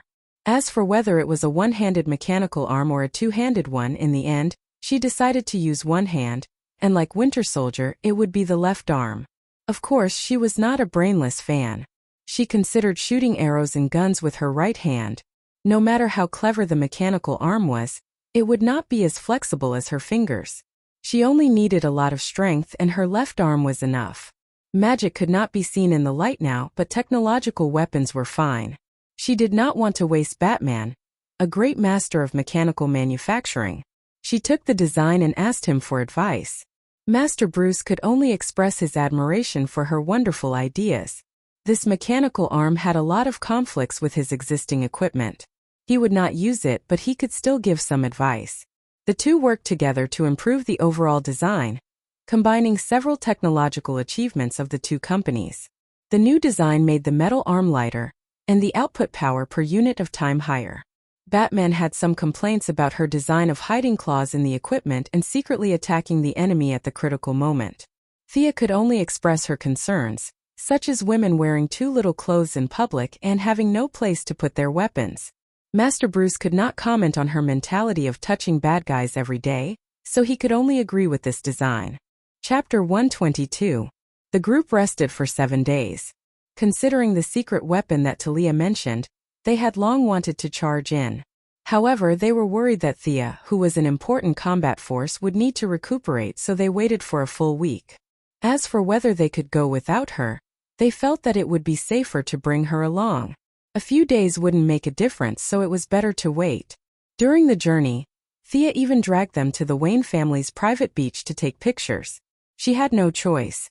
She told Moira that they were going to Malibu Beach, so she had to at least take a few pictures to fool her. When she put on her swimsuit, Thea realized that she had grown a little taller.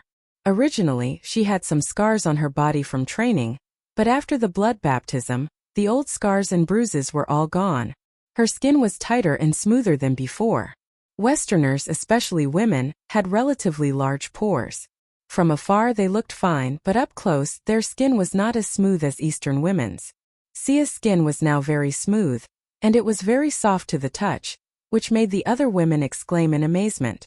Previously, her appearance could be rated 90 points, but now it could barely be rated 95 points. She had also vaguely talked to Batman about it. Regardless of whether this attack went smoothly or not, she should return to Star City. Whether it was acting as Moira's mascot or her own college matters, they had all been put on the agenda. Batman obviously wouldn't say anything. It was a voluntary help. He was already grateful to be able to fight in Gotham for 2 months. Moreover, Thea had helped him a lot by getting rid of Talia, who he couldn't do anything about.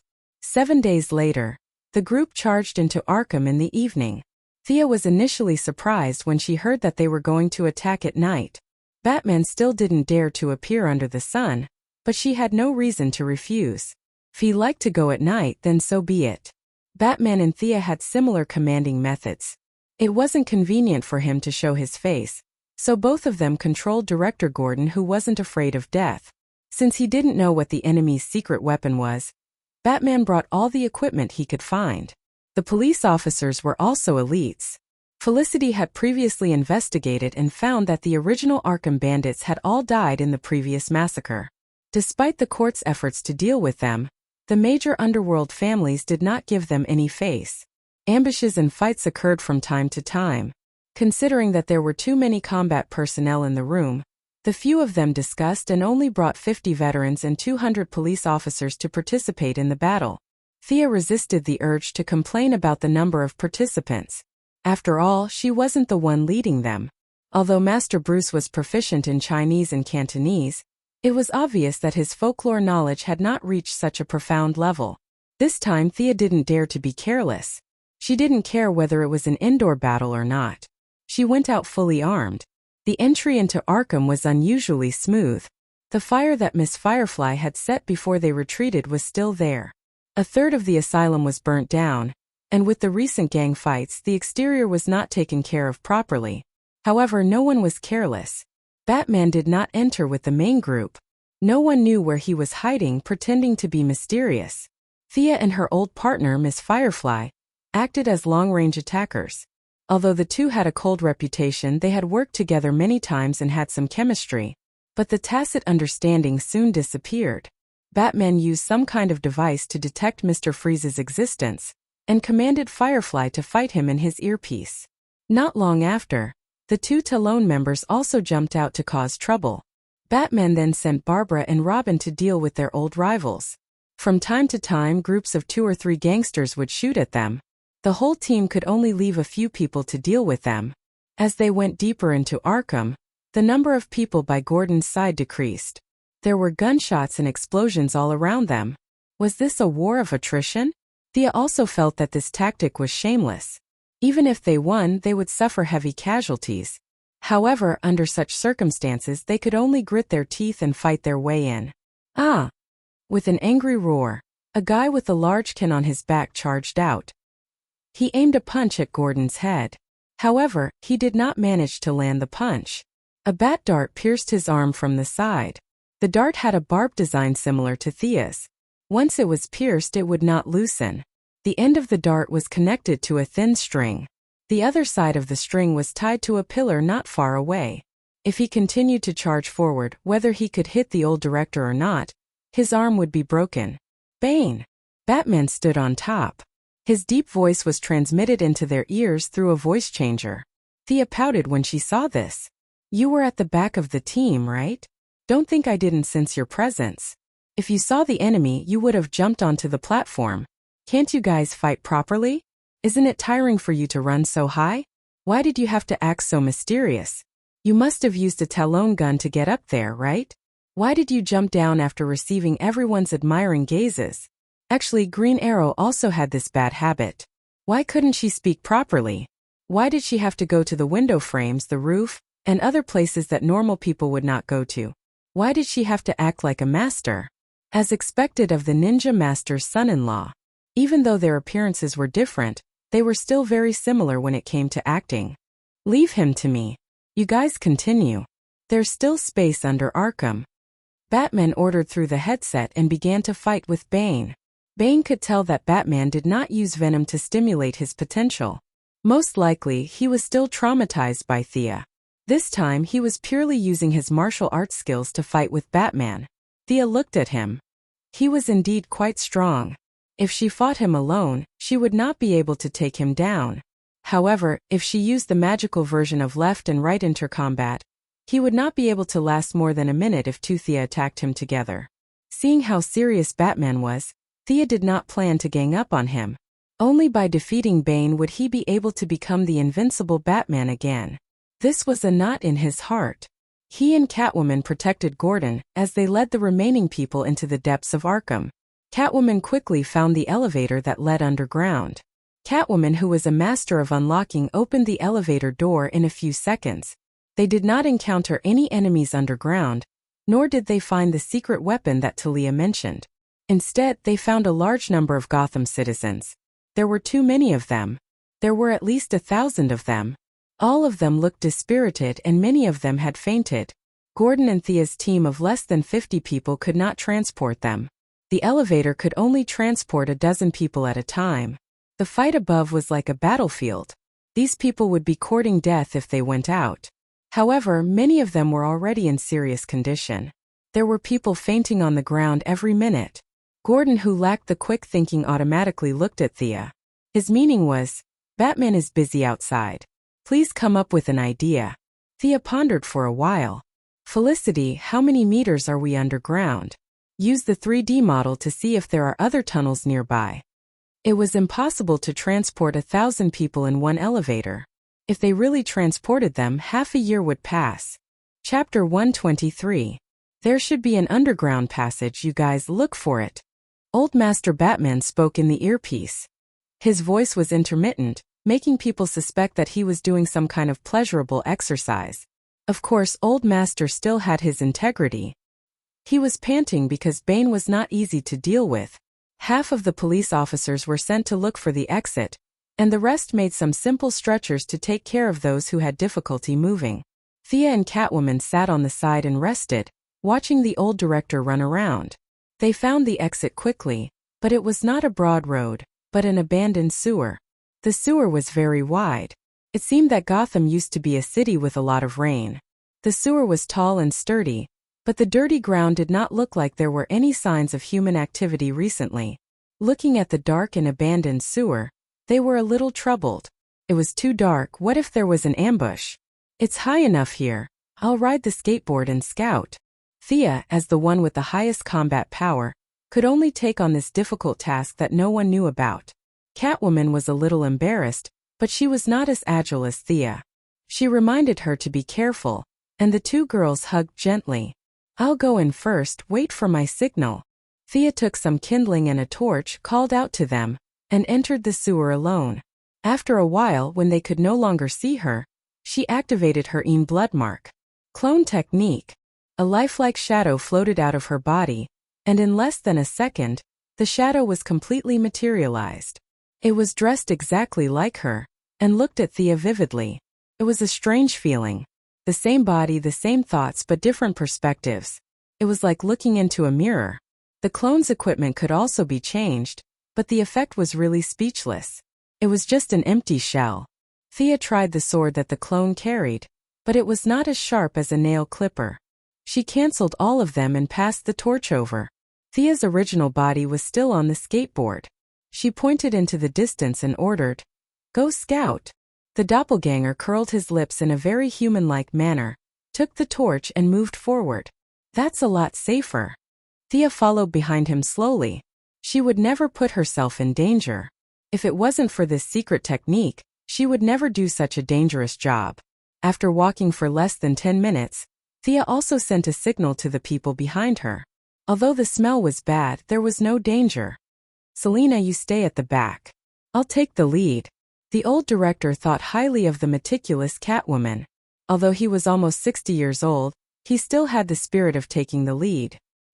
He ordered a few police officers to take the lead, and he himself followed closely into the abandoned waterway. Although Thea lit some fire sources to provide illumination along the way, there were too many people in the team. They were busy for 20 minutes before the whole team entered the waterway. Catwoman saw that there was no one around and quickly followed them. Most of the Gotham citizens who were captured were young and fit. Even though they had been imprisoned for a long time, they were still physically strong. Now, to escape for their lives, those who could still move were running at top speed. It was very quiet in the earpiece. The heroes were all silently dealing with the enemy. Catwoman was still a little dissatisfied with their speed. Just as she was about to ask how long it was before they reached the surface. "Aya." Thea's voice came from the earpiece. The few of them were a little surprised and quickly asked what happened. "Oh my God. I'll lure it away. Hurry up." Boom. Boom. Thea was halfway through her sentence when she was drowned out by all kinds of violent sounds. "What happened?" Catwoman, who was the most idle at the moment, quickly asked. However, no one answered her. "What are you guys planning?" Batman shouted angrily at Bane. Bane only laughed coldly and did not move at all. He took advantage of Batman's weakness and punched him a few more times. Batman had no choice but to focus on the enemy in front of him. The few of them were still trying to figure out what was going on when they heard a muffled sound not far away. Both the surface and underground were greatly shaken. Hiss! This time it was Felicity's voice that came from the remote monitoring. "Thea blew up the surface. It seems like she blew up the city's gas pipeline. Something is chasing after her." What could be chasing after her? This thought appeared in the minds of the few of them. It was no wonder that they were surprised. There were not many enemies in Gotham that could beat up the fully armed Thea. "Oh my God!" Felicity exclaimed. "A 3-meter-tall humanoid monster is chasing after her." Even though she explained, it was no different from not explaining at all. The few of them still could not figure out what was going on. Phew. This guy is too strong. I'll lure it out of the city. You guys hurry up and come out. Thea finally caught her breath and briefly introduced the situation to the few of them. She was really caught off guard just now. She was in a daze 10 meters behind her doppelganger. Suddenly, she felt her doppelganger disappear. Then, she saw a 3-meter-tall humanoid monster with a green body appear in her line of sight. European and American sewers were generally built very high. Therefore, whether it was the 3-meter-tall enemy or the floating Thea, it was not too difficult.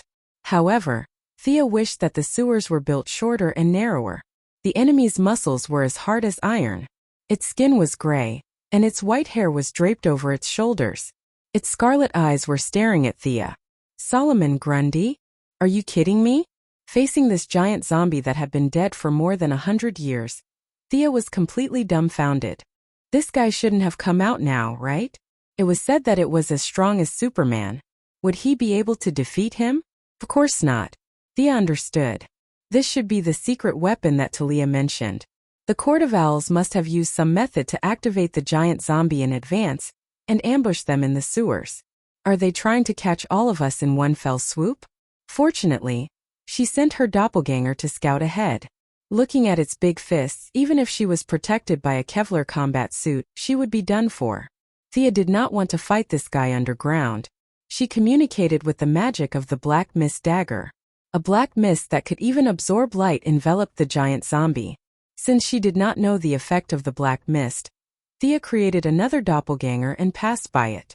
The result was satisfactory. The giant zombie kept smashing around in the black mist, and did not notice the doppelganger that slipped past it. Thea did not say anything and flew over the giant zombie's head.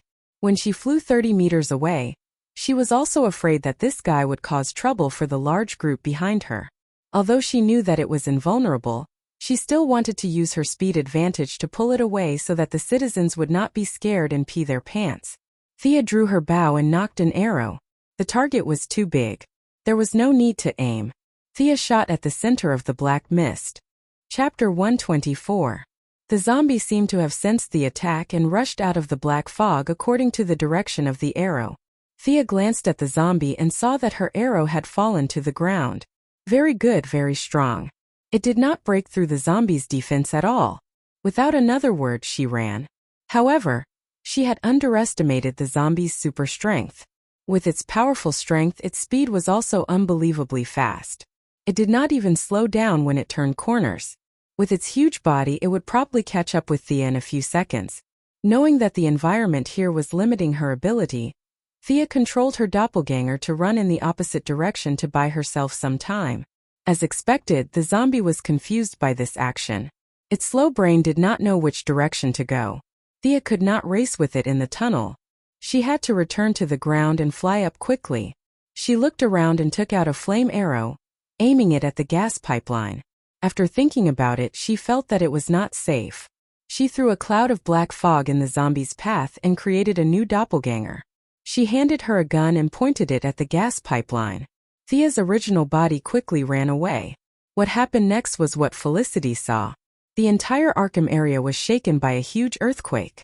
The original location of the pipeline was blown into a huge hole that was 20 meters deep and 30 meters wide. Thea successfully escaped into the sky, and the zombie Grundy was exposed to everyone's sight. Thea shot 2 more arrows with a frost arrow and a flame arrow, but the results were close to nothing. The zombie was not only invulnerable to weapons, it was also impervious to fire and water. Furthermore, it was extremely strong. Other than not being able to fly, it had almost no weaknesses. Thea did not dare to fly too high or too fast. She only wanted to pull the zombie out of the city. Whether she asked the swamp monsters for help or the remaining heroes to gang up on it, there would be room for her to use it. She also told Uncle Batman about the situation here. Batman and Old Gordon approved of her plan to pull the monster out of the city. However, when they heard that there was such a strong monster in Gotham, they did not believe it. Fortunately, Batman was knowledgeable, calm, and experienced. He reminded Thea to be careful and said that he would be there soon. Thea wasn't expecting much from him. Bane wasn't easy to deal with. He should be able to win, but if he wanted to kill him immediately, it would be a dream come true. It was better to rely on oneself than on others. Thea was afraid that this guy would go back and attack those that couldn't fly, so she had to slow down and shoot a few arrows from time to time. Although they couldn't break through his defense, it was better than doing nothing. Through continuous probing, Thea felt that Grundy was not as powerful as the legends made him out to be. Or rather, he was brainless. Although Grundy was a zombie, he was intelligent. However, the guy in front of her did not seem to be intelligent at all. He was dragged around the city by her clumsy provocations. One flew in the sky while the other ran on the ground. Soon they were out of the city and arrived at the southern swamp that changed Thea's fate a few days ago. After circling the swamp twice, Thea didn't know if the swamp monster had left, or if it felt that it couldn't defeat them and didn't dare to come out. It was as quiet as a wasteland. She had no choice but to continue circling Gotham. To the east was the sea. Thea tried to pull Grundy for another 10 minutes. This guy wasn't that stupid. After entering the sea, it ran back when it realized that it was seawater. She had no choice but to pull it to the west while calling for help from her friends. The first to arrive was the military helicopter from Heaven's Eye Society. They couldn't make a move in the city, but now that they were in the suburbs, they had nothing to worry about. 8 anti-tank missiles hit Grundy accurately. The smoke dispersed, and the zombie roared at the helicopter as if nothing had happened. The pilot of Heaven's Eye Society almost fainted. Now you know fear? I dragged this guy for a marathon. Do you think it was easy? Of course, Thea couldn't sit back and watch her allies die. She shot a few more ice arrows to attract the zombies' attention. At this time, Batman was burning with anxiety as he listened to the battle in the distance. However, Bane had learned his lesson this time. He didn't use venom to strengthen himself. Instead, he relied on his extraordinary skills to entangle Batman and try to keep him in place. There was a difference in skills between the two, but it wasn't big. Last time, Bane's sudden burst of strength had tricked Batman and led to the backbreaker incident. Therefore, this time Bruce was very conservative. 40% attack and 60% defense. Bane was also a little scared by the venom attack last time. He didn't dare to use his full strength. Anyway, the mission of the Owl Court was to hold Batman back. He didn't have to risk his life. Batman could guess what he was thinking. Thinking to himself, he raised his hand and threw out a smoke grenade. Bane reacted quickly. His first reaction was that his opponent was going to run away. How could he let that happen? He used the throwing technique that he used to fight in underground boxing, and pounced on his opponent's waist. You were fooled. Batman's smoke bombs were all feints. He had already expected Bane's pounce. His left hand slammed forward, grabbed the breathing mask on Bane's face, and tore off the mask with force from his wrist. The severe pain made Bane run out of the smoke range in a few steps. His mask wasn't put on. It was surgically connected to the facial nerves. Now that it was violently removed, the nerves were seriously damaged and affected the operation of the brain. For a moment he was muddle-headed. Batman saw that his face was covered in blood. His eyes were cloudy, and most of the skin around his mouth was torn. He knew that he had one. He pounced on him and gave him a good beating. He tied up his old enemy with his own special rope and hurriedly called Thea to ask her about the situation. Thea's situation was definitely not good at this time, but it wasn't that bad either.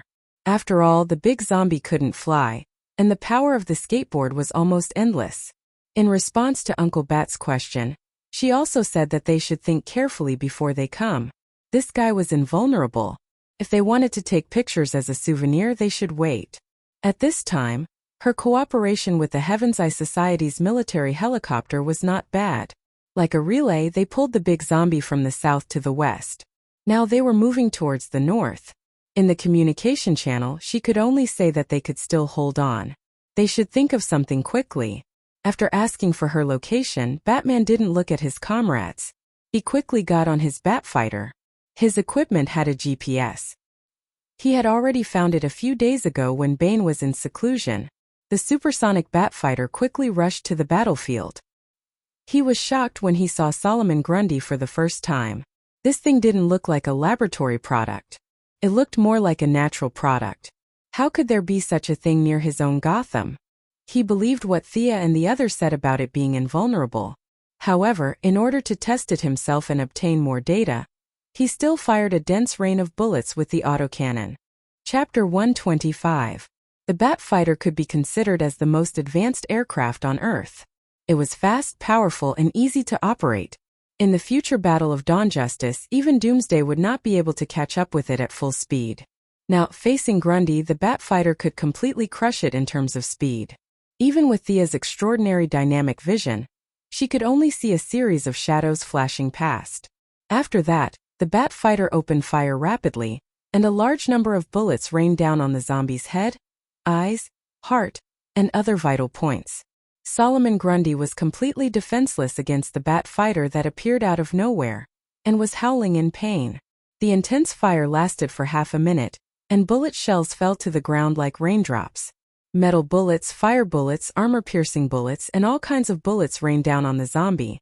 From time to time, there were some explosions and Grundy's screams that reached Thea's ears. She was indeed poor. Uncle Bruce had spent at least a few $1 million in 30 seconds. He was really a man. The scene was filled with smoke and flames. The few of them flew further away and carefully observed the Batfighter. Roar! The zombie staggered out of the smoke. It could be seen that the various bullets had caused some damage to it. Its right eye was blinded, and its arms and shoulders were damaged to varying degrees. There were many bullet holes on its pale skin, but there were no penetrating wounds. This meant that the bullets had been blocked by the layer of muscle. There was not a single drop of blood on the wound, and it was still squirming, trying to repair the bullet holes. It seems to be recovering, and it's not slow. Thea turned the detection function on her glasses to the maximum. She was a little disgusted by the white, dead flesh, but she still reminded him, "Does your freezing have any effect on it?" Batman naturally saw it too. He was also helpless. The recovery speed was too fast. In just a few seconds, the blinded eye had already grown back. His bat fighter was mostly used for traveling. It was not a fighter, so it did not have that many bullets. Part of it, but this guy is too strong. Can break free on its own. In order to let him see clearly, Thea quickly rushed up. When she was 200 meters away, she shot an arrow. The arrow pierced into the shoulder of the big zombie. The freezing effect was not bad, but it was quickly shaken off by the zombie. Batman studied it for a while. It seems to be able to suppress its recovery speed. What he said was pure nonsense. Any atomic structure could be frozen, and if it was frozen, there was no way to recover. Thea cursed silently but did not reply. "Do you have any good ideas?" Batman didn't say what he thought. Instead, he asked her from the perspective of a senior looking at a junior. The best way was to call a few especially fierce ones to fight it, but Master would definitely not do that. Laser weapons won't be very effective against it, and nuclear weapons can't be used easily. I think we should find a place to freeze it and bury it deep underground. To be honest, this idea was similar to what Bruce had in mind. His plan was to find a valley to lure it in, block both ends, and then pour high-speed cement inside. It was hard to say who was the wiser one, but it was all a trick to take advantage of the zombie's weakness of not being able to fly. Both of their plans were reasonable, but they also had shortcomings. Thea didn't have that many arrows, and there weren't enough valleys near Gotham. Just as he was considering which plan to use, Catwoman's voice sounded in the communication channel. "Talon ran away, but we caught Mr. Freeze together. Can we use his freezing ability?" Catwoman's voice was definitely not calm. It was easy to guess that they had spent a lot of effort to capture Mr. Freeze alive. This was good news. Thea's freezing arrow could only be used in emergencies, and it didn't last long. Magic still couldn't be seen in the light of day, and she didn't know how to summon wind, rain, fireballs, and icicles. In fact, that kind of magic had disappeared from the world. No matter how powerful a fireball was, it couldn't be more powerful than a missile. Magic was more reflected in its mysteriousness and indestructibility. Okay then, let's use the freezing plan. Batman also felt that it wouldn't be easy to find a deep hole in the mountains. If he accidentally ran into another superhero's territory, he would be embarrassed. Then, he discussed the specific measures with Thea in the communication channel. Needless to say, they found a lot of problems.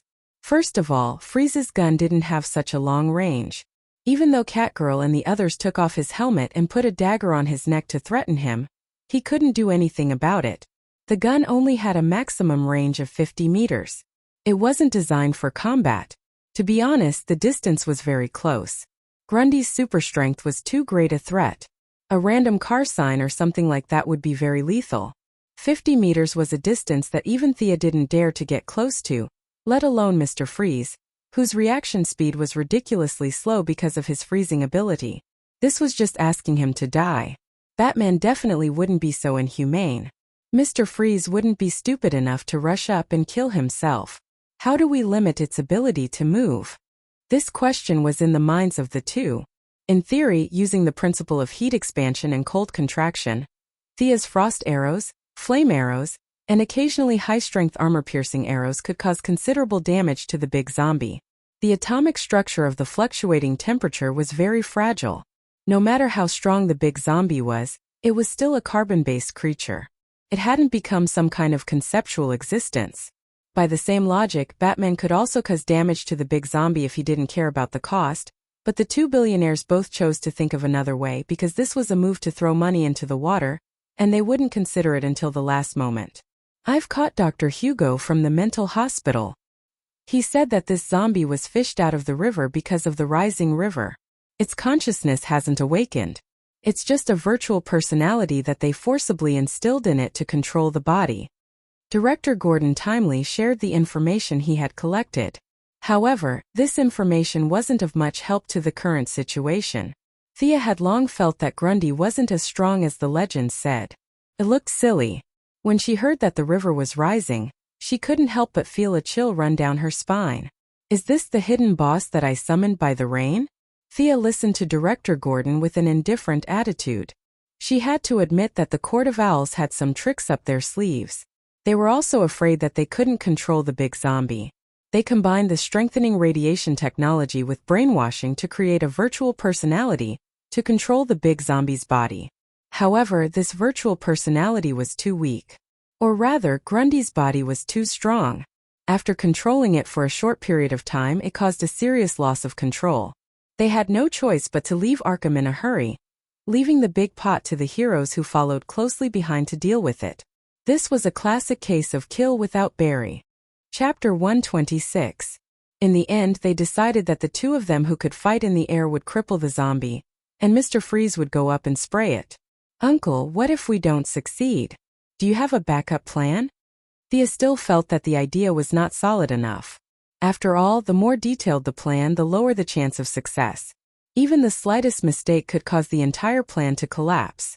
Many villains had grand plans, but it was easy to destroy them. Batman was silent for a moment. I've called for backup. Don't worry. Oh, you're so arrogant in your calling for backup? I'll believe you for now. Seeing that Thea was silent, Batman went through the entire plan in his mind. When he felt that there was no problem, he calmly gave the order. Selina, bring Mr. Freeze and come here as soon as possible. Thea, delay it for a few more minutes. I'll go find a suitable place. As he spoke, he started to check the information on the Batfighter, but he soon found that his password could not be used to access the satellite. Oh, I've checked it for you. There's a natural cliff in the northwest corner. If you lure it to the bottom and blow it up, it should be able to trap it for a while. Only Miss Felicity Smokey could find the information so quickly. Batman could only maintain his principle towards women, which was to pretend that he didn't know that she had hacked his satellite so blatantly. Thea had the urge to cover her face. Wasn't it a little too much to hack the satellite in front of the victim? She did not know that Felicity had kicked Bruce's access out without even looking at the name. Otherwise, it would be even more embarrassing. Batman did not have much to complain about this energetic girl, but with a strict attitude, he still told Thea not to let the zombie escape. He quickly went to the site to investigate. When he arrived, he found that the terrain was quite suitable. The cliff was about 10 meters high, and the joints were not very thick. He could easily break it with his autocannon. As long as he lured the zombie to the bottom of the cliff, he could make the whole mountain collapse. The falling rocks should be able to trap it. He operated the Batfighter and circled around the area, confirming that there were no signs of living creatures nearby. Bruce, we have a situation here. Catwoman's voice was full of resentment, as if she was not doing her job well. Batman listened quietly and said to Thea, "Pull her over to me. I'll go get Selina." After he finished speaking, he left Thea a set of coordinates and rushed towards Gotham City. When he saw Mr. Freeze, he almost couldn't recognize him.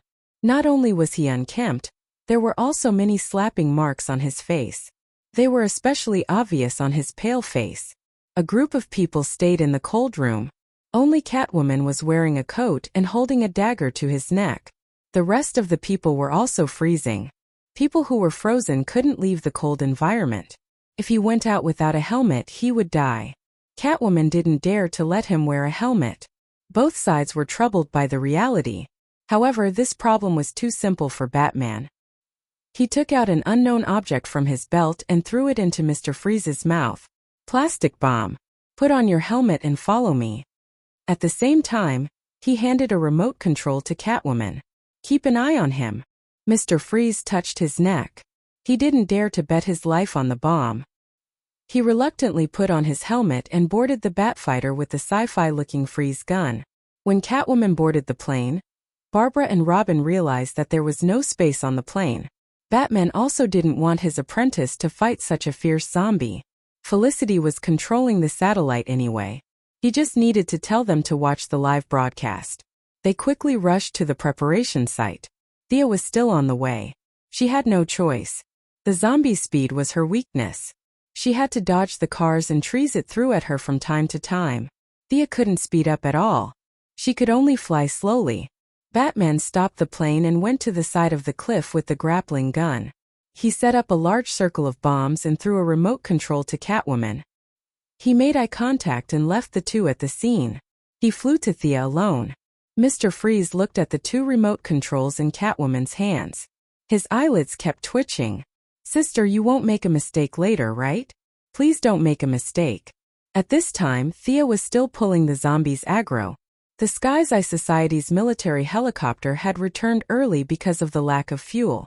When she saw Batman coming to pick her up, she didn't say anything and just left everything to him. It would be a lie to say that she wasn't tired. She concentrated on moving from the center of the city to the south and circling around the city for a few hours. She attacked at night, but now it was dawn. Not to mention the consumption of arrows, she was not as focused as before. She was still in this state after the awakening of her bloodline. With the help of the sun rune, she could more or less absorb some sunlight to recover her strength. Otherwise, she wouldn't have been able to hold on. She flew quickly to the preparation site. This was the first time that Thea saw Mr. Freeze up close. Their eyes were definitely not friendly. Last time, her canister plan didn't cause much damage to Mr. Freeze, but all his armor and weapons were destroyed. This time he was wearing an old model. He was not afraid of frostbite because of his special body, but he couldn't avoid the freezing effect. Ordinary people could defrost by heating, but he couldn't. He couldn't even touch it at room temperature. He could only defrost it in the freezer. What kind of environment was the freezer? The defrosting speed was as slow as a tortoise's. Luckily, he had a special body, so it took him 10 days to get out of the ice. His chest was stuck to his back and he almost starved to death. Thea didn't know about his painful experience. She was just curious about his armor and freezing spear. She secretly thought that she must study his equipment carefully when he was locked up. Bang!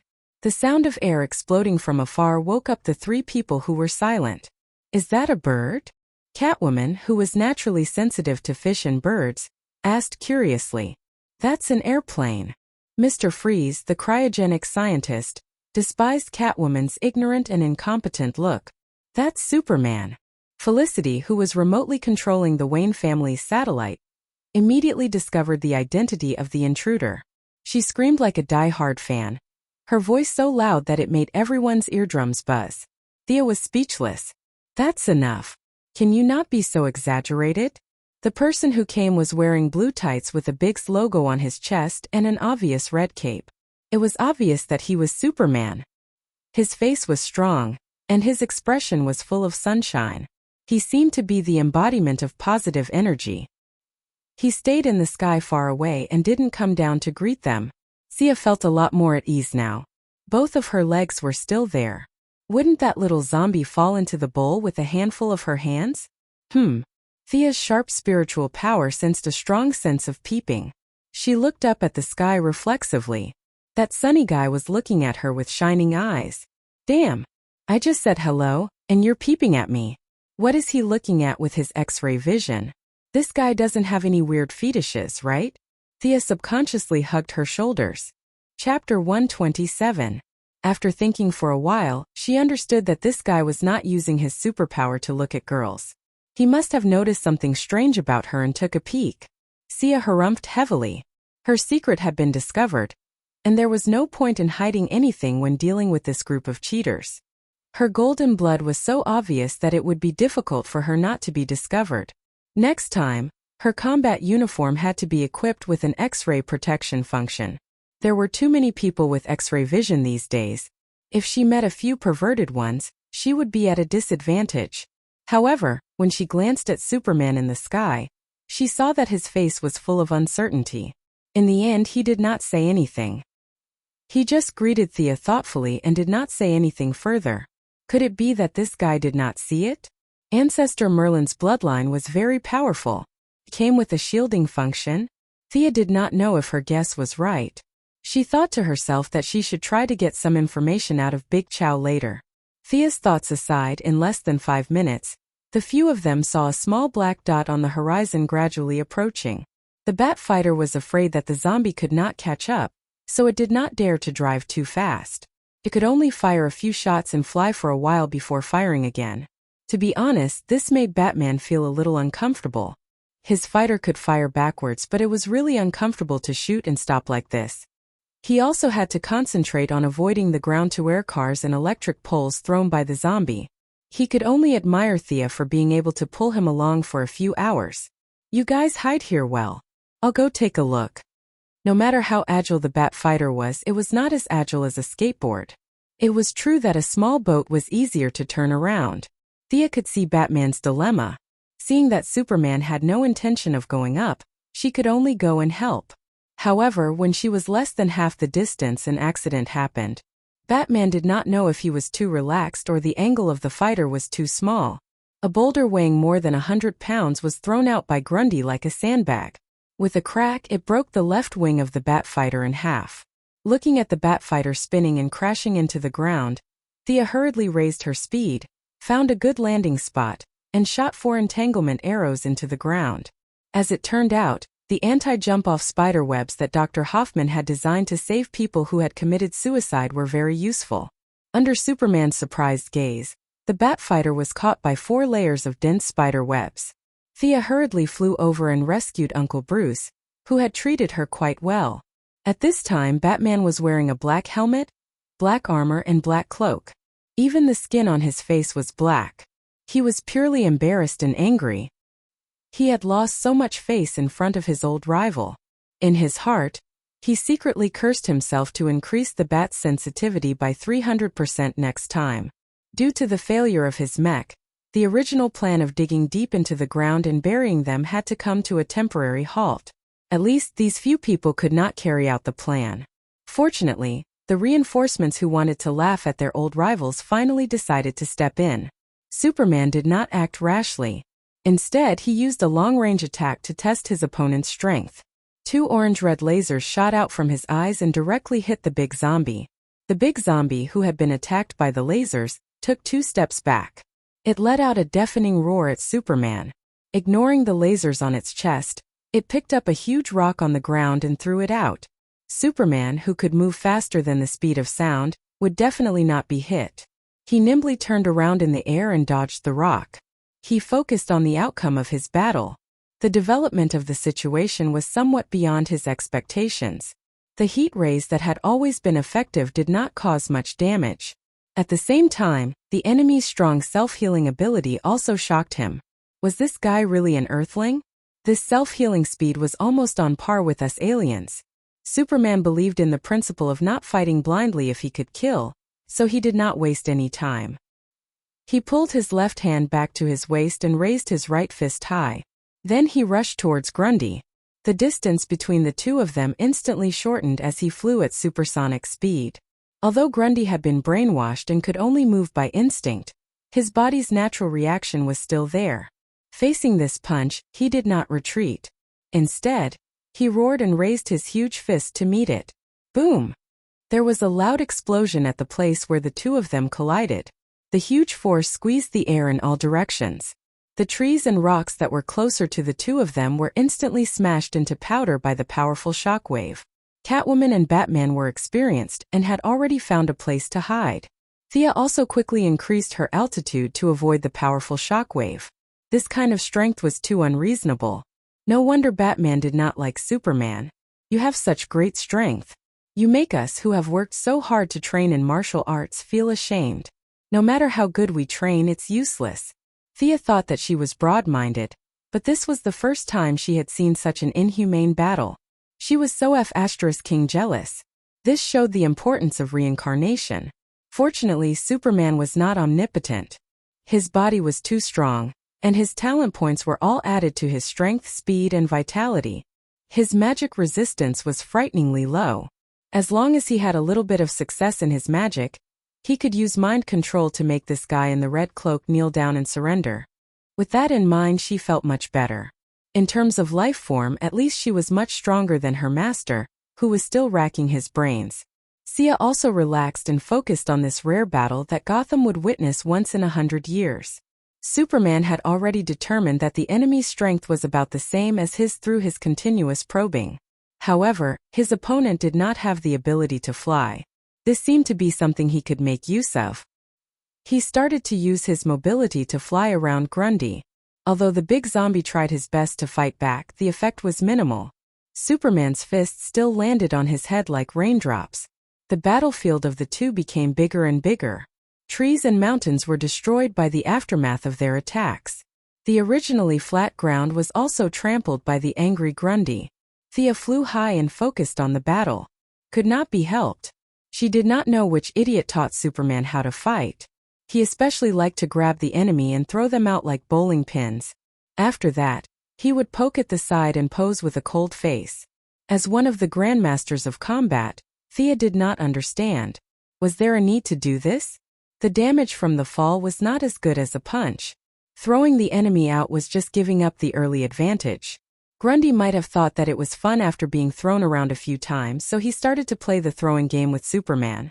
Superman would grab Grundy's neck and throw him out, and Grundy would grab Superman's cape and send him flying. The battlefield was getting bigger and bigger. Thea had already descended from the sky. It was more dangerous in the sky than on the ground. She hid beside Batman. Uncle was very experienced. He had already hidden in a shallow pit and watched the scene of the battle. This was probably the reason why so many people hated Superman. He did not pay attention to the environment. The originally beautiful place was now like a wasteland after a nuclear war. The next apocalyptic movie could be filmed here. Thea only had one word left for Chow: brainless. The battle lasted for 10 minutes. Although the big zombie was at an absolute disadvantage, Superman was still unable to take it down. This made him a little anxious. He saw an opening and went to the side of the zombie. He punched the back of its head. Chapter 128. The zombie had completely entered its instinctive combat mode. When it heard the gust of wind coming from the side, it reached out its pale hand and grabbed Superman's fist without hesitation. The corner of its mouth curled into a sinister smile. Superman struggled a few times, but he could not break free. What was going on? Their strength had always been about the same. This guy's strength has suddenly increased. He shouted at the few of them. In his impression, this big guy must have been created by some ambitious human scientist. Gotham and the rest should know something about it. However, Batman and the rest had always been running around. They had never fought so openly before. How would they know why?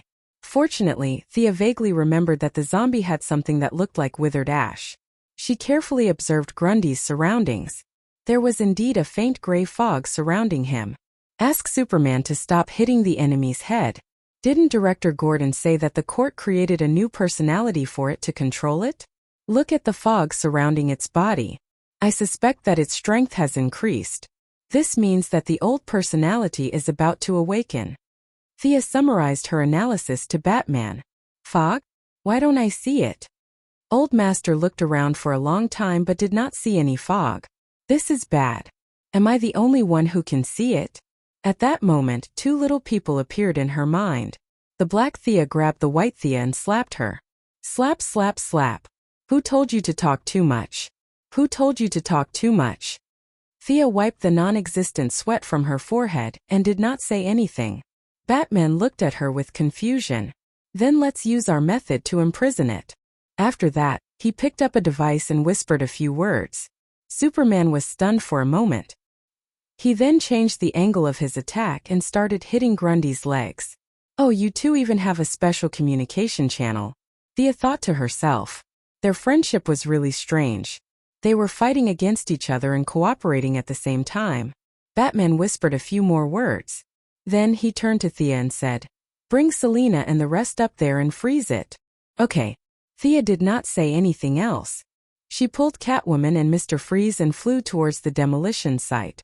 Superman had given up on the zombie's head after receiving their instructions. Instead, he attacked the zombie's legs and arms. The gray fog that was about to take shape seemed to be restrained by something. It retracted back into the body intermittently. In terms of strength, Superman had the upper hand again. Superman at full power was not just for show. With punches, kicks, and heat rays, Grundy's limbs were broken like a sandbag. No matter how strong his recovery was after such a long battle, the speed of his cell repair inevitably slowed down. Come over here. Datsao, who was radiating sunshine, waved at the people on the skateboard. "Hurry up and get down," Catwoman ordered Mr. Freeze as she gestured with the remote control. Although he was very unwilling, Mr. Freeze had no choice but to jog and jump off the skateboard. Catwoman was not satisfied with his dragging speed. She even kicked him hard. When he got close to Grundy, he did not care about its roaring mouth. He aimed at the zombie's head and pulled the trigger. Visible frost quickly covered the zombie's skin. Mr. Freeze also knew that if the zombie escaped, the two flying in the sky would not be afraid. He would be the first unlucky one since he was the closest and the slowest. Superman also had frost breath. Perhaps in consideration of the overall situation of the cooperation between the two sides, he breathed out frost breath after Mr. Freeze. Seeing that they were so lively, Sia also shot a frost arrow in the spirit of killing people. Mr. Freeze was very motivated. Without Catwoman's urging, he spat out the frost gas. Occasionally, he could hear the zombies' muffled roars. He was so scared that he did not dare to relax. He kept changing his angle and froze the entire ground. He only stopped when the air in the pressurized barrel was completely exhausted. He took a few steps back and watched the development while panting. Batman was not idle at this time. He changed the Batfighter with half of its wing broken into a Batcopter. He pulled a square metal box from Wayne Enterprises that was 10 cubic meters in size. It was made of solid tungsten and could withstand a temperature of 3,000 degrees. He covered the frozen zombie with the box. After that, he poured a stream of high-speed cement into the gap in the box. Looking at Solomon Grundy gradually being buried and disappearing, Thea felt a little pity. As a beginner sorcerer, she felt a very strong power from the zombie. This power was not the power of the body but something of a higher level. She could not explain it clearly. If she could study it, she believed that it would improve her ability. Unfortunately, now was not the right time. It was not good to do anything in front of Batman and Superman. Moreover, she was very weak. Even if she obtained the power from the zombie, it might cause more trouble due to her lack of control. "You are? Sister Kara Danvers?" Superman flew to Thea and asked in an uncertain tone. He always felt that this girl was very strange. His X-ray could not see through her at all. All kinds of abnormalities could not be seen by others, but he could see a lot of sunlight entering Thea's body every minute and every second. After coming to Earth for so many years, this was the first time he saw someone who could absorb sunlight. Because he could not see how he looked when he was basking in the sun, he was not sure if Thea's reaction was the standard reaction of Krypton. From the sunlight, he naturally associated it with his cousin Kara Danvers, whom he had not seen for many years. Batman, who was originally in a daze on the side, suddenly pricked up his ears. "What do you mean? You and Superman are also relatives? Also, you are Talia's sister. Does this mean that Talia is also an alien?" Just as Batman was thinking about whether to strangle his son when he went back, Thea's face turned green. "No, absolutely not. Hero, you have the wrong person. How can you people randomly recognize relatives? You recognize relatives in front of Batman, and your reputation will drop by thousands in an instant. What's more, I am not. I'll leave first. Contact me if there's anything." Hearing her denial, Superman did not say anything. He coolly said goodbye to Batman and nodded at the others. With a standard takeoff motion, he broke through the sound barrier and disappeared from their sight. Batman's expression was normal as he chatted with Thea for a while. It was all nonsense about whether she was tired or not. Damn it, Thea was a little depressed. Her reputation must have dropped, but fortunately it was not by much. She could only ask Catwoman to talk to him. If she could not do it alone, she could ask Talia to help. No matter what, she had to get her reputation back. What do we do next? Looking at the big zombie sealed in a 10 cubic meter box, everyone, including Mr. Freeze, heaved a sigh of relief. This unkillable and extremely strong guy was not easy to deal with. At least for Gotham, where victory was decided by intelligence, this big guy was too reckless. It could easily flip the table, regardless of whether it was a hero or a villain. They could not accept it. Bury it on the spot. The old master's deep voice was transmitted to their ears through a voice changer. This kind of digging and burying had nothing to do with the heroes. Gordon, who was known as the #1 bug in Gotham and could not be killed, quickly appeared in their field of vision. He brought a lot of workers and digging equipment with him. After a brief introduction, he started digging on the spot. Batman meant that the deeper the better. Of course, Thea didn't want it to be so troublesome, but she had no reason to object. In the end, the person in charge of the construction said that since they didn't lack money, they could only dig 10,000 meters at most. They wouldn't be able to go any further with the drill. Originally, Thea wanted to take a look at the situation, but when she heard that they had to dig 10,000 meters deep, she immediately fled. Could there even be oil? How long would it take? She used the excuse of going back to rest and flew back after saying goodbye to the others. Chapter 129. Catherine, come down and play with us. Mom, it's so dark here. Come play with me. You be *tisich. I won't let you go even if I become a ghost. In a gorgeous bedroom, a middle-aged woman with a face full of fear suddenly woke up from her sleep.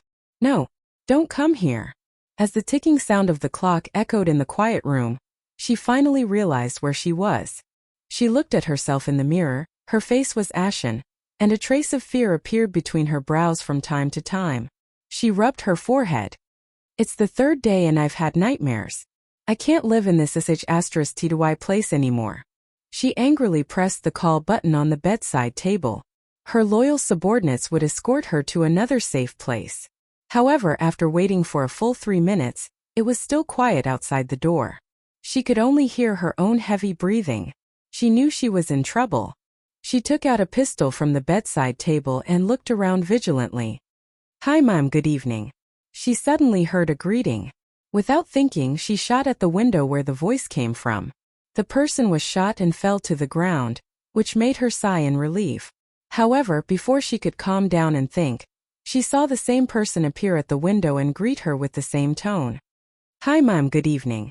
When she took down the third monster, her nerves were stretched to the limit. Although she was not a killer, she was trained in marksmanship. Her shots must have hit the other party, but it seemed that the other party was not hurt. Who was this person? Or was it something else? She tried to calm herself down and held the gun tightly, trying to comfort herself. When the monster appeared at the window for the 4th time, she did not shoot rashly. She wanted to know why the monster was looking for her. The monster covered in black fog came to the window and saw that she did not attack. Instead, she looked at him vigilantly. He knew he was one step closer to success. He jumped into the bedroom. Don't come here.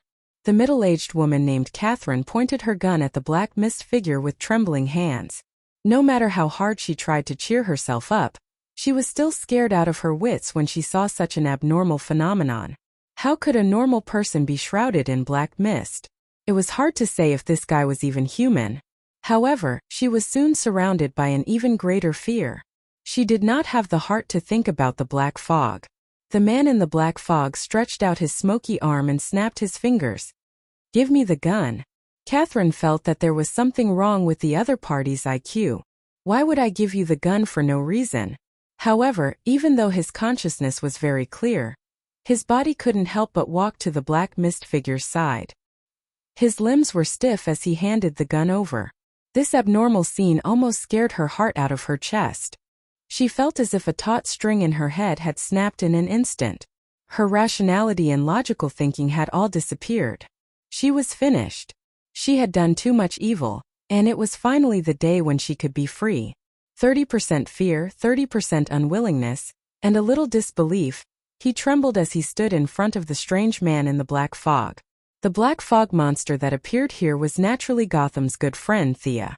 After solving the Grundy incident, she also knew that her trip to Gotham had come to an end. Whether it was to help Moira in the election or to learn more knowledge, she needed to return to Star City. She spent the remaining few days thinking about how to deal with the Court of Owls. Rather than an organization, this organization was more like a loose club. The members were not fixed, but they had to be Gotham locals with sufficient social standing. The court had controlled Gotham City from afar for 200 years. Batman had destroyed some of their strongholds when he was young, but they miraculously avoided the disaster. This time, taking advantage of the chaos in Gotham, they started to return to the forefront. Their hiding methods were not very good. They were just hiding among the people. As Batman had many connections with the locals, He naturally could not find these enemies hiding in the upper echelons of society. Thea did not have this problem. She only needed a breakthrough. She did not need to find everyone. 3 days ago, she activated the nano-tracker in Talon's body. The woman she tracked was the court's liaison officer. For the next 3 days, Thea continuously used magic to invade the dreams of this middle-aged woman named Catherine. She used a large number of scary scenes to gradually break down her psychological defenses. Finally, she completed the preliminary control today. Of course, she would not say that she was thinking about the mind control spell to deal with a certain muscular man in a red cape. There must be a misunderstanding. Thea sighed. Although the casting process was bumpy, it was finally completed. If Merlin knew that his descendant took 3 nights to cast such a simple dream entry spell, he would definitely come out from the depths of the multiverse and throw a fireball at her face. This was the trouble of not having anyone to teach her. Thea knew that she was terrible, but this was her limit. She had to memorize the contents of the hidden map, the engraving method on the dagger, and various unreliable theories on the internet. She finally managed to cast the spell. In order to make the spell more effective, she even created 3 clones to send her to her death. When she thought that she could escape, she would kick her down, causing her to completely lose her mind. Of course, this was not a spell. It was the domain of modern psychology. In order to deal with this woman, Thea used all the means at her disposal. The clones only consumed her physical strength, but the dark mist consumed her meager magical power. In order to deepen the impression, she used it 4 times. She was almost at her limit. Thea reached out a hand and placed it on Catherine's forehead. She began to read the woman's memory under the woman's blank gaze. Actually, it was not appropriate to use the word reading to describe a person's memory. Memory was not a piece of paper, but a highly layered book. Although Thea had prepared herself mentally, she had to stop after reading the 3 layers of memory on the surface. There was too much content, and she needed to keep digesting it. She had to throw away the messy thoughts and memories of the middle-aged woman, and only keep the various matters about the court that she cared about. She let out a laugh that she thought was normal, but it was actually a terrifying sound after the voice changer. Thea sat on the side and took out her notebook to study how to read the woman's memory more efficiently.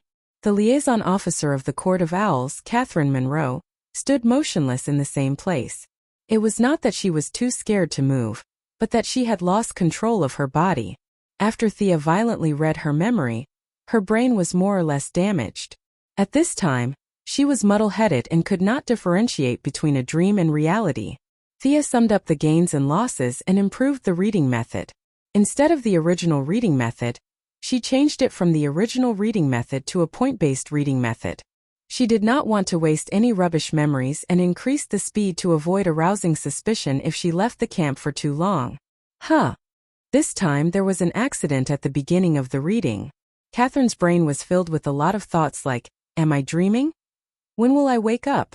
And so on. Interesting, this middle-aged woman's mind was not completely controlled by the spell. Instead, she thought that she was still in a dream.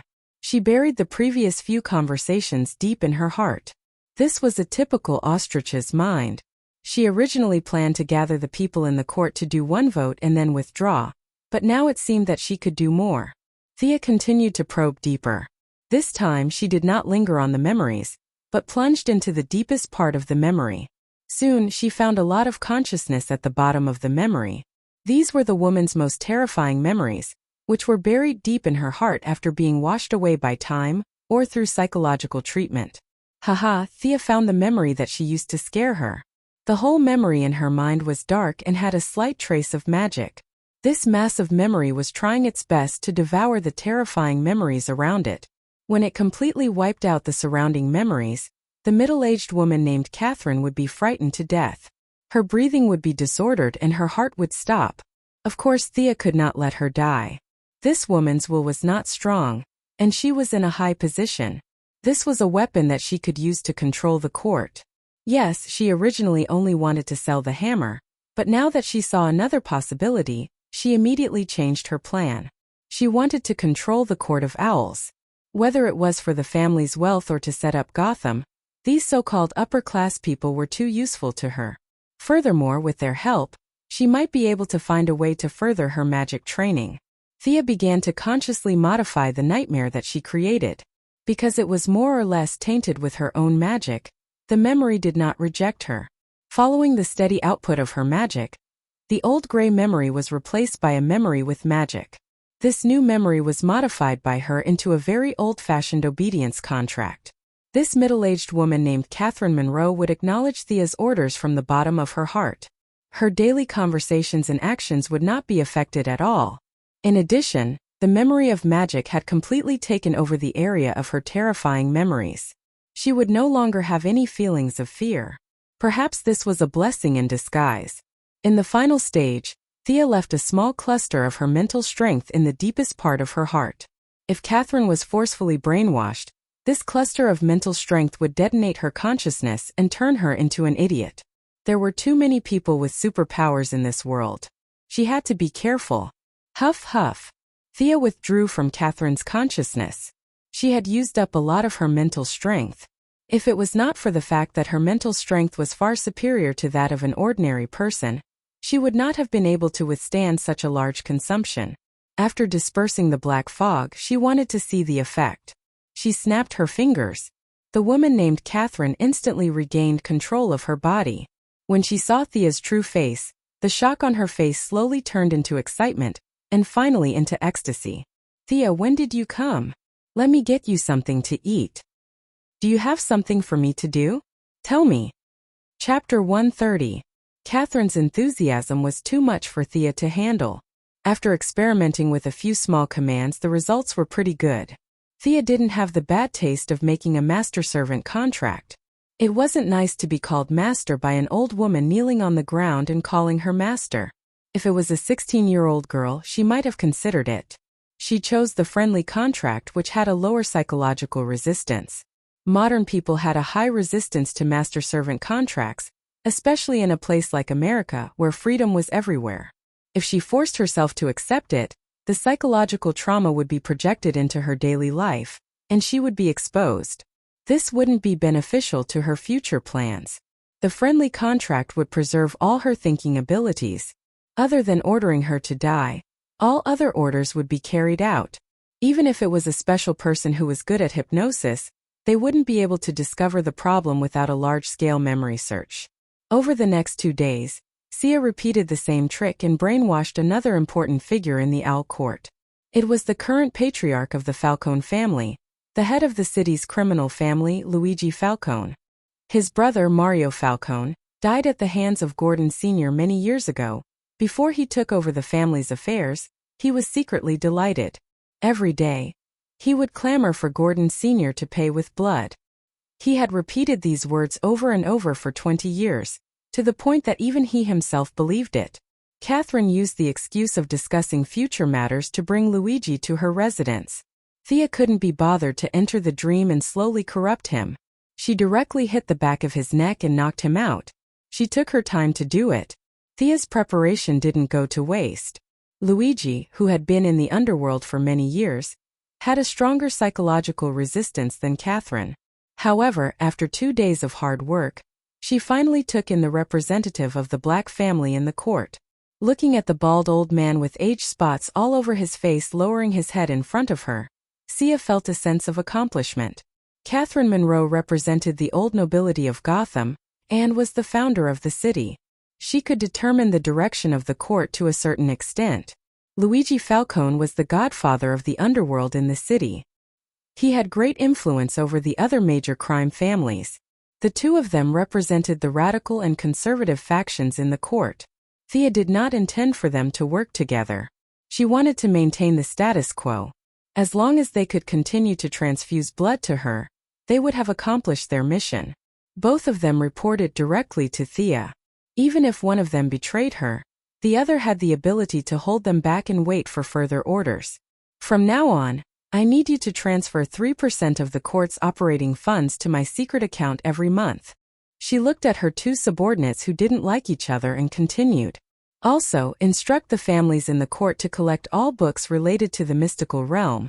The older the better. I want the original." The monthly percentage did not seem large, but it was actually an astronomical figure. This was the contribution of dozens of families. It was too important for the cash-strapped Thea. It was the same for books. Asking Thea to collect them would cost her her life. Many of these families had been passed down for hundreds of years. There might be notes and books from their predecessors that had been passed down to the present day. Rather than letting them gather dust in their hands, it was better to let her use them. Finally, she asked for various human experiment data and reports on the resurrection of the dead. Amazing! Thea flipped through the reports. She was impressed by the results of the court's research. They had started the research on the resurrection of the dead 50 years ago. Needless to say, their initial goal was the instigation of these old nobles who were afraid of death.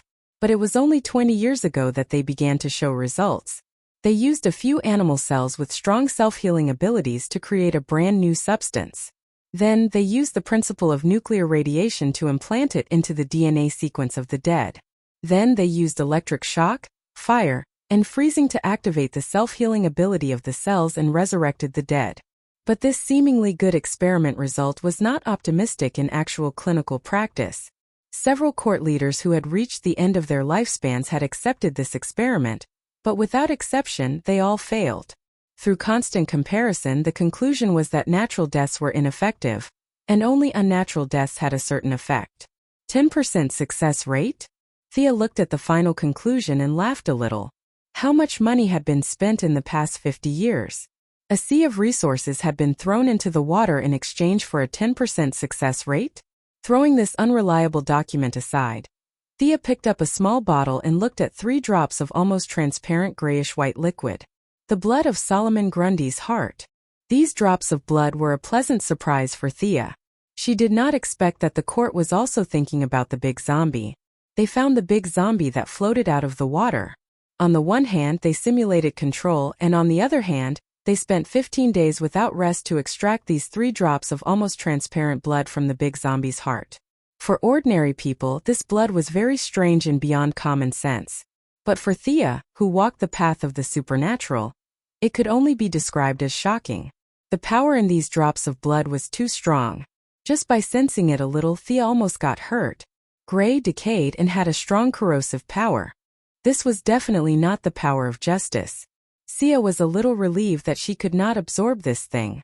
Her instincts told her that if she absorbed it, she would turn into a zombie at the very least or die at the very least.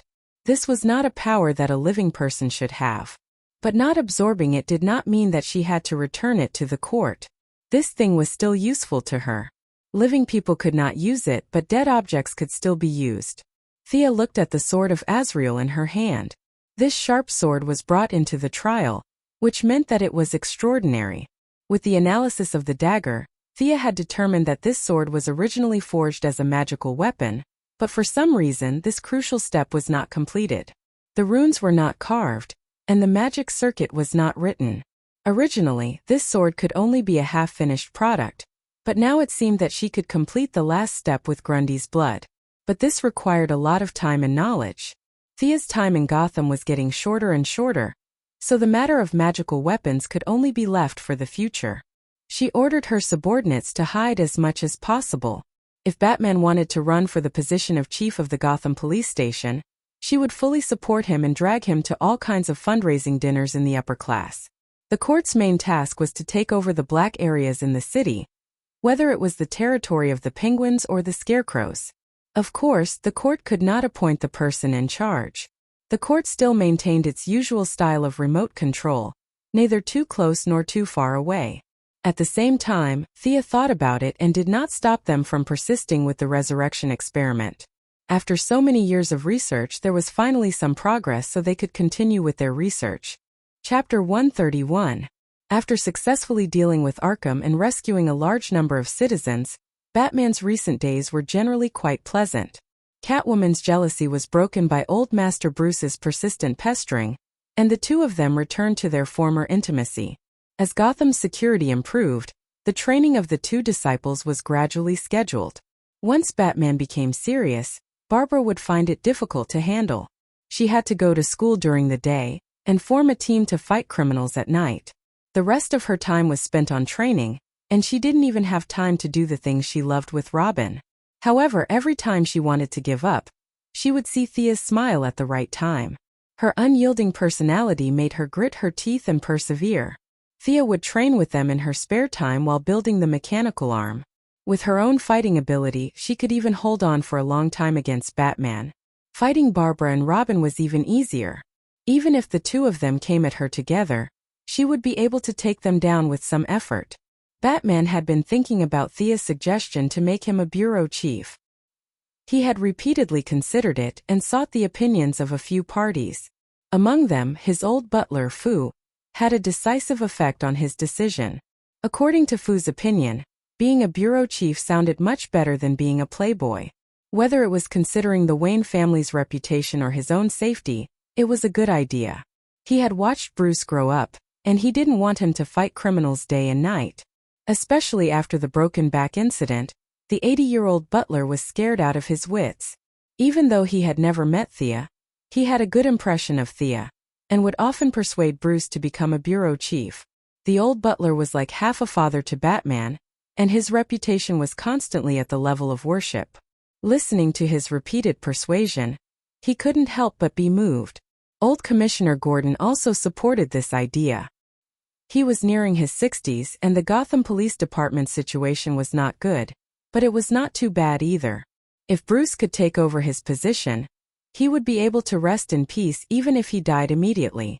With the two most important elders in his life supporting this plan, he really could not think of a reason to reject it. However, out of caution, he did not go straight to the point. Instead, he tried to submit the application for the position of president of the Gotham Police Officers Guild. There were all kinds of unions in America, such as the Actors Guild and the Directors Guild. There were all kinds of unions that one could think of. The police union was purely a decoration, and no one had paid attention to it for so many years.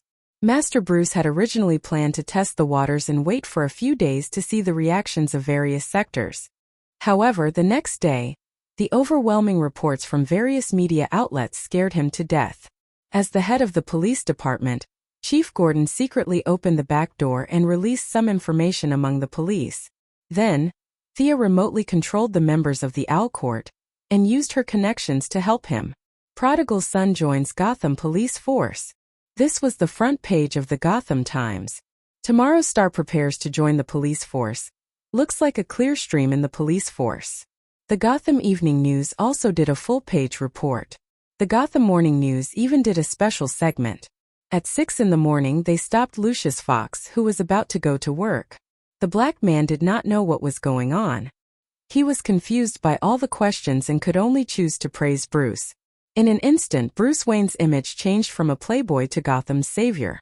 After these reports were broadcasted, the old man was stunned. Do I have such a high reputation? Could it be an enemy's trick? However, when he saw Lucius talking on the screen, it did not seem like it. He then asked for Catwoman's opinion. Go, why not? Catwoman also had some expectations for him to become the bureau chief.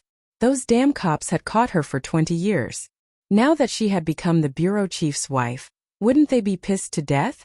Even Robin and Barbara agreed. Robin was determined to be a police officer. Now that his teacher had entered the police force, it was definitely a good thing. Barbara had been trained too harshly by him. If he could let her rest for a few days, she would want him to be the Secretary General of the United Nations, much less the bureau chief. Bruce asked around and found that everyone in his circle was in favor of him becoming the bureau chief. No one was against it. Only then did he, who was in the late stages of paranoia, completely relax. If there was no conspiracy, then he would go. After confirming that he had indeed submitted the application to the city government for the position of bureau chief, Thea heaved a sigh of relief. No matter how well the Owl Court hid, there would always be traces. Now that she had found something for Batman, whose IQ was off the charts, to do, it would be much easier for her to transfer resources from Gotham. She instructed Catherine and Louis to mobilize all kinds of police, political, and business resources to be sure to delay Batman, so that he would not pay attention to the various capital flows in the city. From officially entering the eyes of the public to sitting on the bureau chief's throne, it was estimated that she could divert his attention for at least 2 years. During this period, Thea could get a steady stream of materials from Gotham and Wayne Enterprises. Yes, dozens of families in the Owl Court actually controlled Wayne Enterprises. If you add in the shares in Thea's hands, there would be no friends. But these controlled shares could not be seen. The Owl Court had been resisting Bruce's entry into the board of directors for more than 20 years, but both sides were still restrained. This opposition was only maintained at the normal business level. Thea was of course not interested in controlling Wayne Enterprises. Her goal was to become stronger. Although it could not be seen, Wayne Enterprises' various technologies and advanced equipment were at her disposal. This greatly improved her technical reserves and cleared many obstacles for the production of the Iron Man armor. Realizing that her trip to Gotham was coming to an end, Thea began to say goodbye to everyone. Outside the pavilion by the old road, the grass was green and the sky was green. That was impossible. They were all modern people. They could talk and video call. What was there to say goodbye to? Finally, on the tarmac of Wayne Enterprises, Batman's group of four and director Gordon held a special farewell party for the Star City duo. Felicity and Felicity's relationship had warmed up so quickly that Thea found it unbelievable. The two of them ran to a corner and took out their phones to do some shady business. Although I have said it many times, I still want to say thank you. It is my honor to meet you. Bruce, who had been busy for the past 2 days, came to see them off. It is also my honor to meet you. Although she did not agree with his way of doing things, Batman's shining personality was still admirable. The two shook hands and Thea talked with director Gordon for a while. To be honest, the two had more dealings with each other than the others. Thea could only express admiration for this very charming old man. She said a few words to Barbara and Robin. It was not a life and death parting. They could still meet in the future. Everyone take care. The two got into the helicopter, and Thea waved to them from the cockpit. The helicopter slowly rose to the sky and flew in the direction of Star City. Chapter 132. When Thea returned to Star City, she was dragged away by Moira, who had been anxiously waiting for her for 3 days. Moira had entered the preparation stage for the election. In order to win the approval of the voters, she had to play the role of a low-income person, or rather, she could not be a billionaire.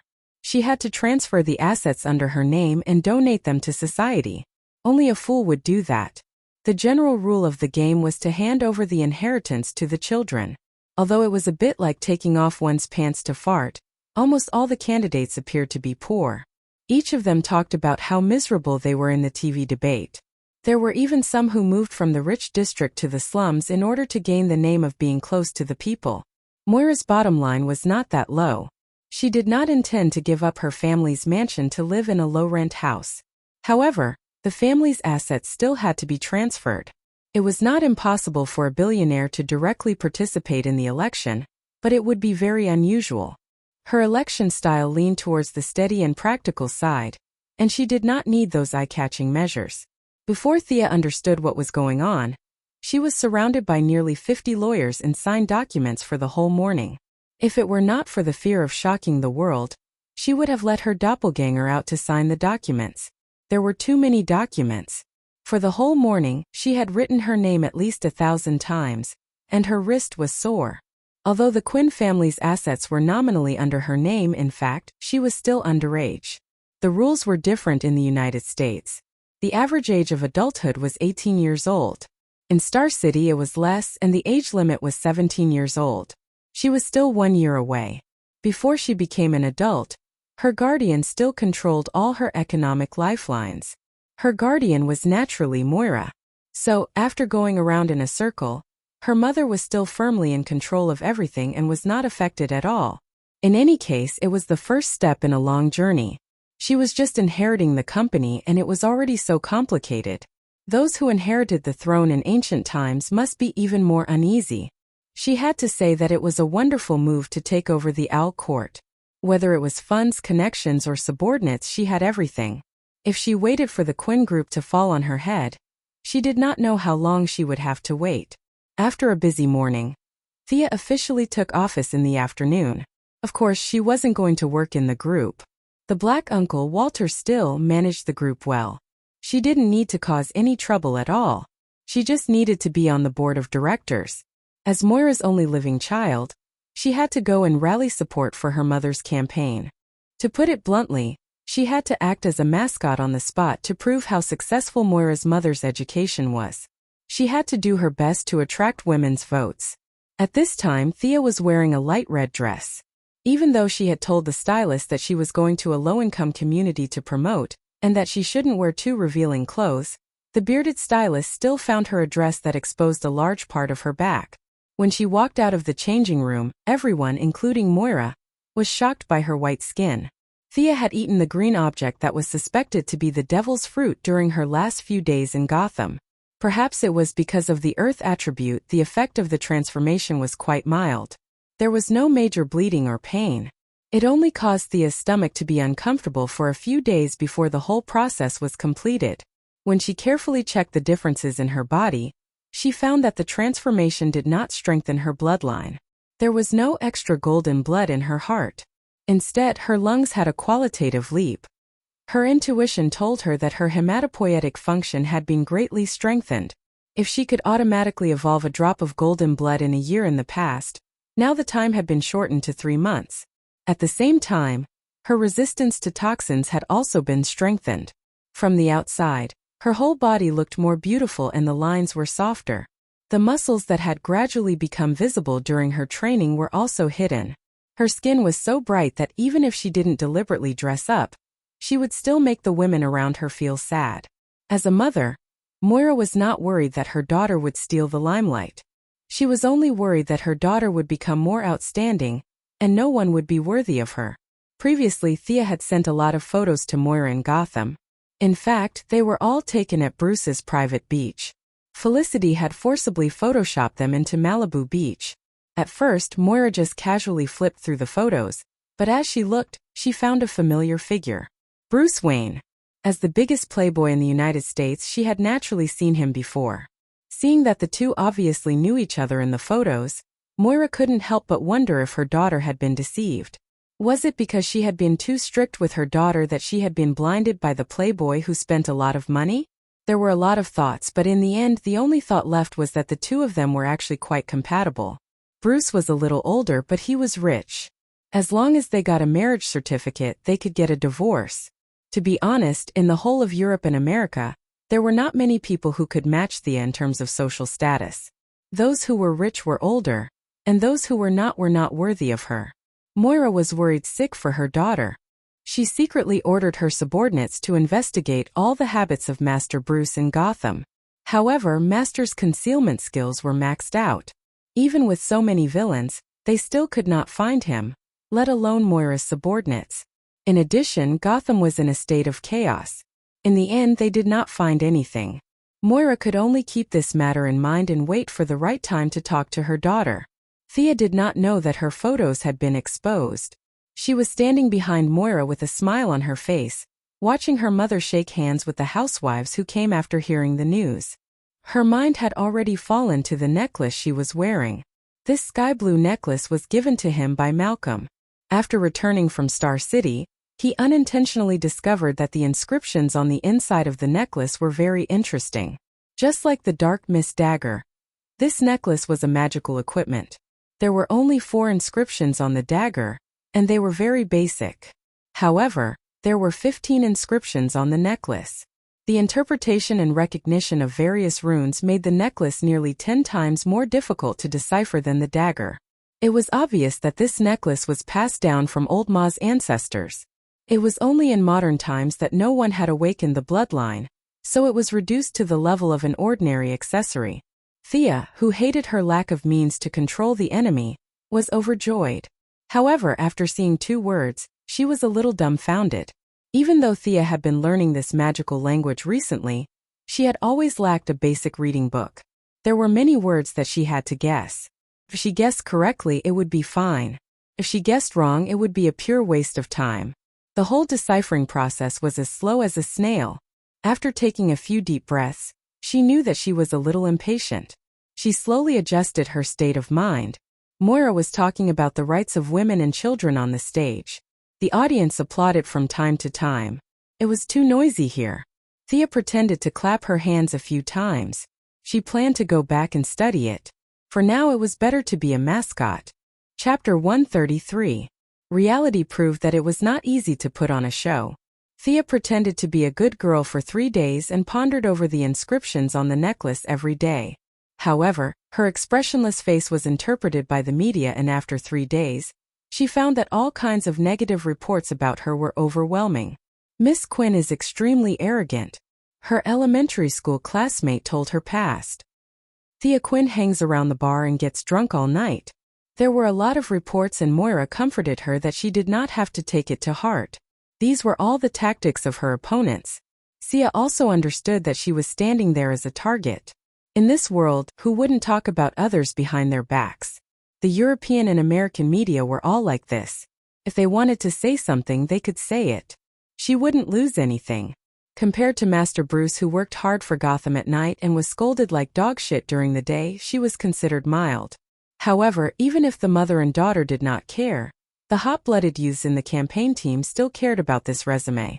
On this day, they publicly pushed out a fake elite who was good at talking and prepared to persuade Miss Quinn that, although he had repeated his lines 10 times, when the young talent faced Thea, he could not help but feel a little nervous. She personally organized 2 Gotham Grand armed melee and participated in it once.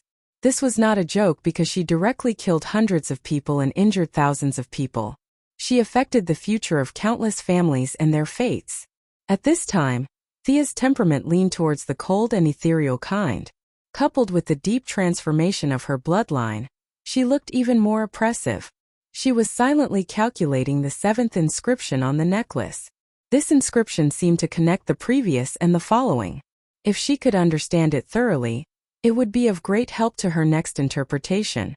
Now that her thoughts were interrupted by the young man, she was not angry, but more or less depressed.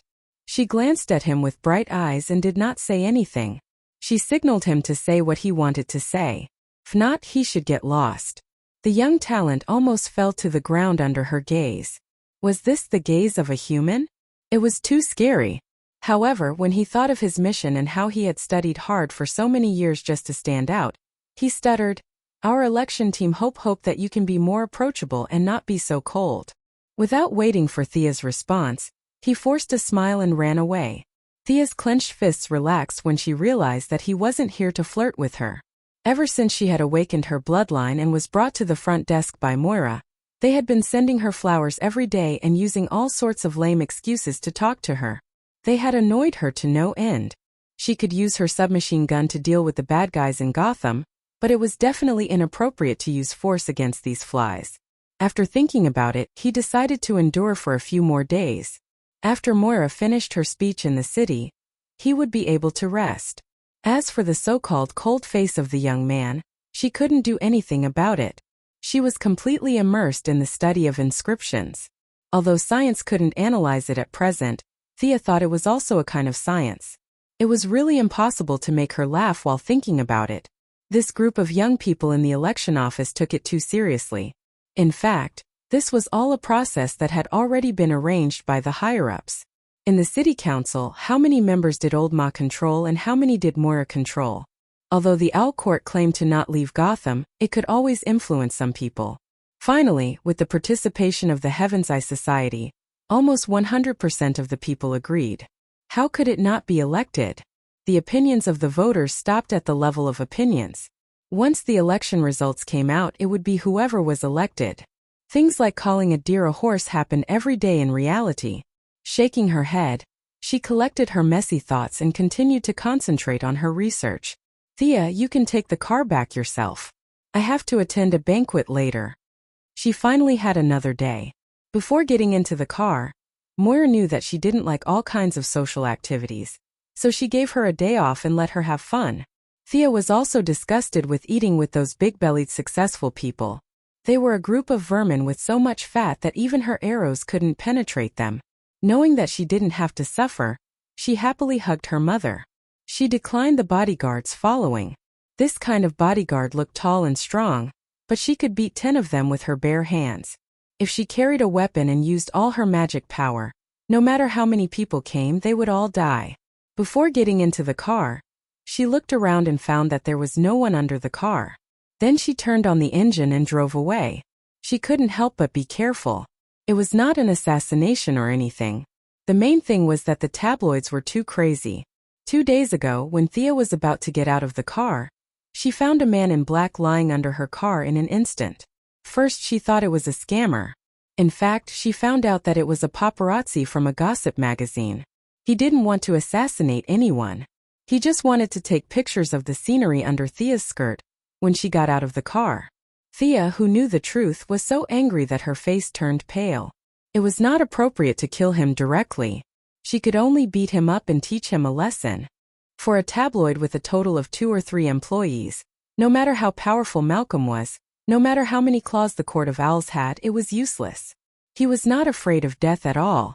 People were not afraid of death, but they were willing to die for the sake of sales.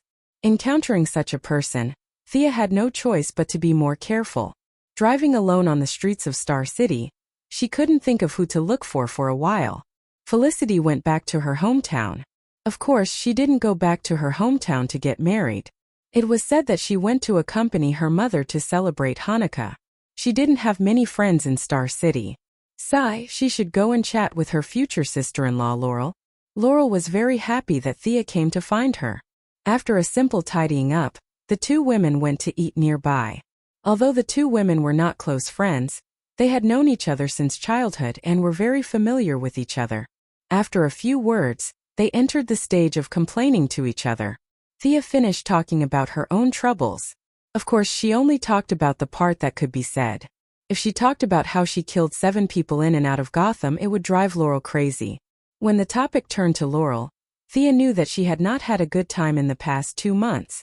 Thanks to the large number of jobs provided by Moira, the security in the slums had achieved a rare peace. Several popular troublemakers had also been transferred to other cities.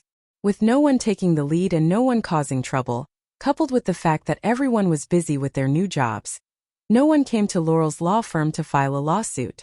Although this was good news for Laurel, who had a strong sense of justice, the law firm was declining visibly.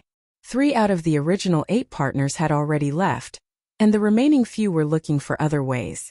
Originally, the 8 of them had shared the daily expenses, but now the remaining partners had to bear the burden. Laurel's meager assets were almost depleted. Tommy, who used to be rich, had been appearing and disappearing mysteriously recently. Laurel sometimes wondered if he had found another woman. Chapter 134. Today, Laurel was wearing a beige business suit, revealing a pair of long legs and a pair of high heels. When she thought of Tommy, her whole temperament immediately became very melancholy. She picked up the wine that the waiter had just handed her and took a big gulp. Is Tommy still learning martial arts from old Ma? But he couldn't refuse to see his girlfriend, right? Although she was a little suspicious, Thea still wanted to know the truth. Tommy, I haven't contacted you recently? Laurel waved her hand. When Thea thought that Tommy had disappeared, she said, just by phone, but we haven't seen each other in a long time. Then she clasped her legs under the table, her face dark red. Thea's perception had evolved into psychic power, so she was more sensitive to changes in the surrounding environment. Laurel's sudden heartbeat didn't escape her notice, but it was obviously not a sign of poisoning, but a sign of yearning. She glanced at Laurel's big breasts, which were the largest she had ever seen. She estimated that they were at least D-class. How could she comfort her when she was so dissatisfied? Should she go home and find a cucumber? That would be the end of their friendship. Laurel was unconsciously tempting the underage girl. Under the influence of alcohol, she told Thea a few interesting things about her relationship with Tommy. When a man and a woman encountered something interesting, they would definitely go home and do something more interesting. She inevitably told Thea about how long Tommy lasted and what positions he liked. Thea didn't feel awkward at all. She had always been calm about her mother finding a boyfriend, so it wasn't a big deal to have a brother who was related by blood. She just felt that Tommy didn't have enough energy to deal with Laurel, and was very passive. What about Oliver? What was it like when you were with him? Thea asked with bright eyes. Oliver. Laurel put her hands together as if she was reminiscing. She couldn't help but smile. He was very gentle and strong. It was always fun to be with him. Thea rolled her eyes. See, this was why Oliver had sex with all the women in the series except for her, who was his biological sister. The problem was that he was strong. He was really good at it. And always fun meant that he had a lot of tricks and could adapt to different situations. Thea glanced at Laurel again. It was no wonder that the two of them were a perfect match. No wonder Laurel began to waver as soon as Oliver returned to the city. Tommy's body was not as good as Oliver's. At this time, Sia had already planned to finish the election phase and rush to Purgatory Island. No matter what Oliver thought, at least she would give him a chance to go home. At the same time, she could also save Yao Fei's daughter, Shadow Yao Dong. She was one of the few girls in the movie who had an indescribable national temperament. Sia had a good impression of her, and was prepared to change the ending of her tragic death. In addition, Sia inadvertently glanced at Laurel. Her sister, Sarah Lance, should also be on the island. If there were no accidents, they would all be pulled back. Thea, do you have a boyfriend? Have you tried? Laurel was obviously a little drunk. She suddenly felt that it was a little unfair for her to be the only one saying it. You have to say something. If you don't do well, I can teach you. She unconsciously sounded like a senior imparting her experience to a junior. Sia instantly understood what she meant and covered her face a little. I can scare you to death when I entertain myself. Do you think my doppelganger technique is a joke? The same body, the same thoughts, combined with the pleasure from different perspectives. The sensory stimulation is double. Let me tell you, I'm afraid of myself when I'm dirty. Although it was originally just to test the limits of the technique, the subsequent development was not very harmonious. Thea did not tell anyone this secret. She was afraid that Ancestor Merlin would find out and throw a fireball at her from a higher dimension. You're just a piston friction on the physical level. I've already entered the magic era. As long as my magic power is further strengthened in the future, 2 or even 3 doppelgangers will not be a problem. Laurel can't fight Sarah and Oliver plus Tommy, right? Thea felt that her thoughts were unrestrained and had almost run to Mars. She quickly calmed herself down. I'm definitely not that dirty. This is the aftereffect of blood purification. Yes, that's right. She was about to make up a fake boyfriend to deal with Laurel. Bang! Bang! The familiar sound of an M1911 pistol reached her ears. Thea instantly picked up the fork on the table, ready to throw it out if there was any danger. From today onwards, this bar will be under the protection of the Botner family. A burly man with a full beard walked into the bar with 2 subordinates carrying rifles. Seeing that his deterrence had worked, he looked around with his bell-like eyes, looking for a target to further establish his power. How melodramatic. This guy is collecting protection fees, right? Sia didn't want to get involved in this kind of trivial matter, so she secretly cast a spell. This spell was modified from the Dream Invasion spell, and could reduce one's presence to a certain extent. As long as it wasn't a blood feud, it could be ignored.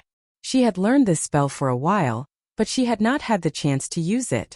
She couldn't use it during the election. If a living person stood in front of everyone, it would be useless no matter how hard she tried to reduce her presence. Thea drew 2 inscriptions in the air with her finger and silently recited the spell. She felt that a small part of her magic power disappeared.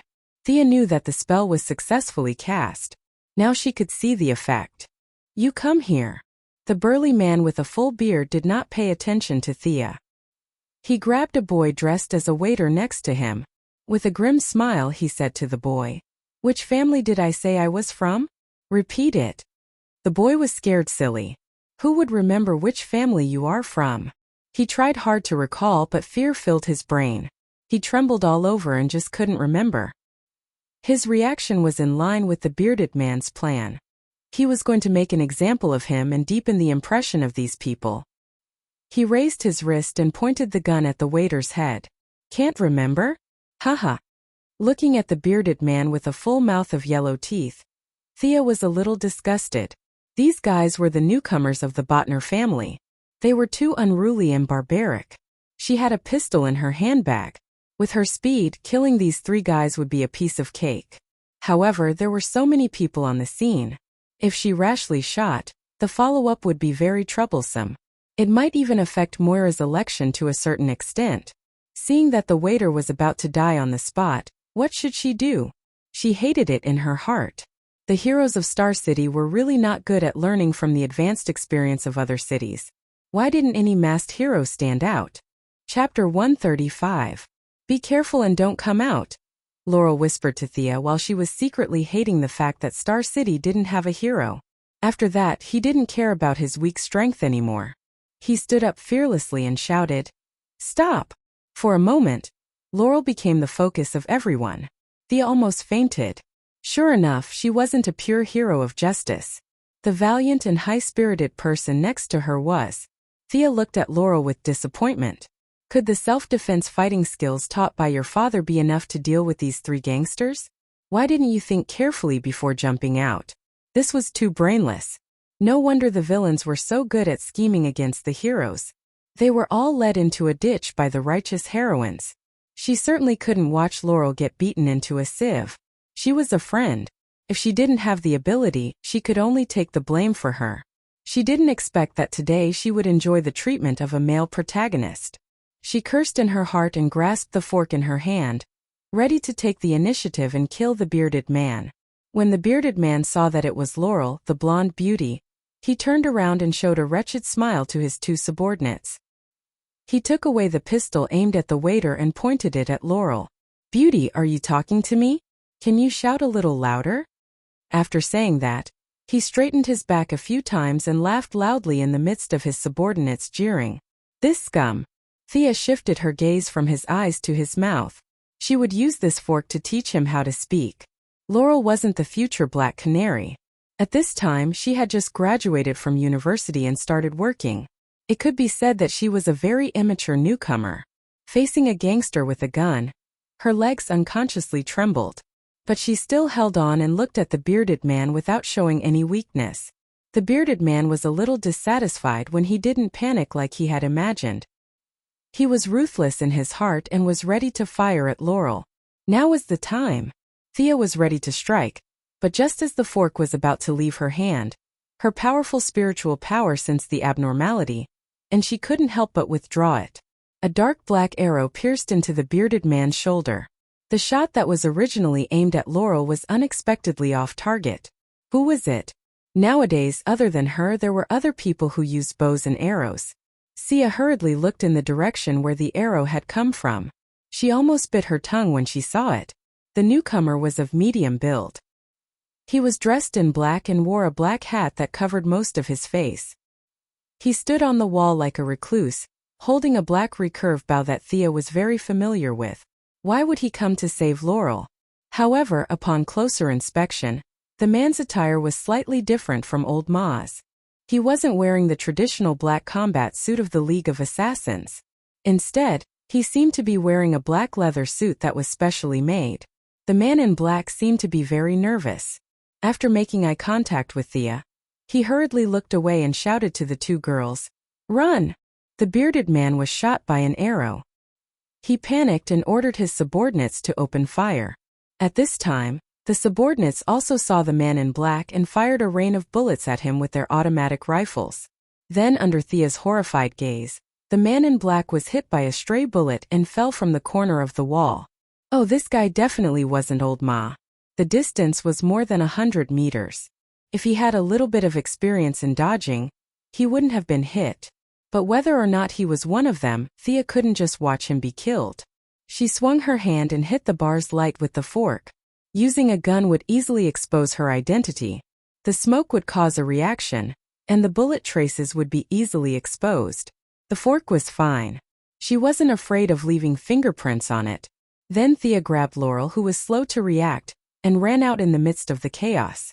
When passing the corner, she looked around and saw that there were no surveillance cameras. Under the cover of the night, she created a clone to rescue the man in black who was shot. The clone had the skills of the original body. Using the black fog to cover the original face, she grabbed the man in black and ran to the side under the gaze of a few scattered onlookers. When she came to a place where no one was around, she took off the hood of the man in black. Although she was somewhat mentally prepared, when she saw his face clearly, her doppelganger Sia still laughed out loud. "Isn't this my brother, Tommy? This guy seems to have improved a little from Old Ma's training. Looking at his appearance, is he determined to be the second generation of the Black Arrow?" She rolled her eyes and guessed the truth. This guy has been secretly protecting Laurel for most of the day. In fact, he didn't want to come out. He just saw that Laurel was in a critical situation today, and decided to help. What a love-struck man. Looking at his injury, Thea saw that the bullet hole was in his lower abdomen. There were no conditions for surgery nearby, so she could only carry him back to her secret base. Fortunately, Felicity wasn't here recently, so she didn't have to say much. The next step was the familiar process of disinfection and anesthesia, removing the bullet and stitching it up. Thea looked at her brother, a rookie hero who jumped out to save the damsel in distress. She didn't know what to say. If she wasn't here tonight, this rookie would have been killed by a few hooligans. Old Ma would go crazy if he knew the truth. He sighed as he put on the boy's jacket. After a few months of training, the boy had lost a lot of weight. Although he hadn't reached the level of training like Oliver, who used the salmon ladder every day, he still had a bit of manliness. "Who are you?" Tommy lost a lot of blood and his consciousness was a little blurry. He only saw a black shadow in front of him treating him. He immediately grabbed Thea's arm. Thea could be regarded as one of the top martial artists in the world. How could she be easily caught by him? But she was afraid of aggravating his wound, so she didn't struggle. To be honest, she scratched her head at his question. After thinking about it, she decided to continue to hide it. She was afraid that he would ask more questions, so she casually talked to him in Chinese. In the ears of Tommy, who didn't even graduate from primary school, it became %2&M hashtag and, what the hell? He didn't give up and wanted to continue to find out more about Thea. Then the two of them talked nonsense for a long time. In the end, the conversation ended with Tommy completely losing consciousness. Thea wiped the non-existent sweat on her forehead. It wasn't easy to fool people. She picked up Tommy's bow and looked at it. It was the same bow as old Ma's, but the tension was weaker. He was her son after all. When she graduated, she didn't give him any souvenirs except for slapping her own face. She automatically ignored the fact that she had stabbed her own father in the waist. She also forgot about the necklace and whatnot. While Tommy was unconscious, she carefully felt his blood. Except for the blood relationship between them, she couldn't feel anything else. It didn't feel like her blood was boiling. It seemed that not everyone could awaken the blood. Thea didn't know whether she should feel lucky or sad. Since the blood of the Merlin family gave her a place in the future, she had the obligation to protect the safety of the father and son. Chapter 136. Silently feeling the ties of kinship, Sia left a hint in Tommy's mind that he should leave the secret base directly after waking up and forget everything here. Fearing that it would cause pressure on his brain nerves, she used very little magic power. After checking that there was no problem, she took the initiative to deactivate the avatar. At this time, Sia was running with Laurel. This big sister really had the potential to be a hero. She had 2 Ds and wore high heels. Although she was a bit embarrassed, she still kept up with Sia's speed. "Okay, let's take a break." Thea saw that Laurel was exhausted and gradually stopped. Since she ate the green fruit given by the swamp monster, her lungs were very strong. At this speed, she could run for a whole day without feeling tired. Laurel was out of breath. When she heard that Thea was going to take a break, she didn't sit down immediately. Instead, she looked back and was relieved when she saw that there were no pursuers. "Thea, you have good stamina." After resting for a while, the observant Laurel immediately noticed that something was wrong. She was so tired that her tongue was hanging out, but Thea next to her looked like nothing had happened. Thea could only change the topic to her regular exercise and family inheritance. Olivier's body was so strong that it was inherited from his parents. She gave Laurel a knowing look. At this time, Laurel had sobered up and was not as bold as before. She didn't understand that these two aspects were actually not the same thing. She nodded a little embarrassedly and changed the topic. The two women talked about the recent security issues in Star City. At this time, Thea's avatar returned to her original body, and she understood what had happened. "Do you know who shot that arrow?" Thea lowered her voice, as if there was a big secret hidden in it.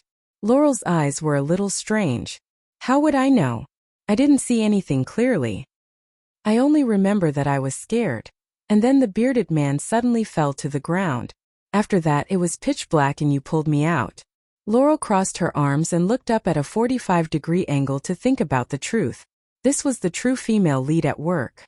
After being rescued by a hero, her curiosity had reached the limit.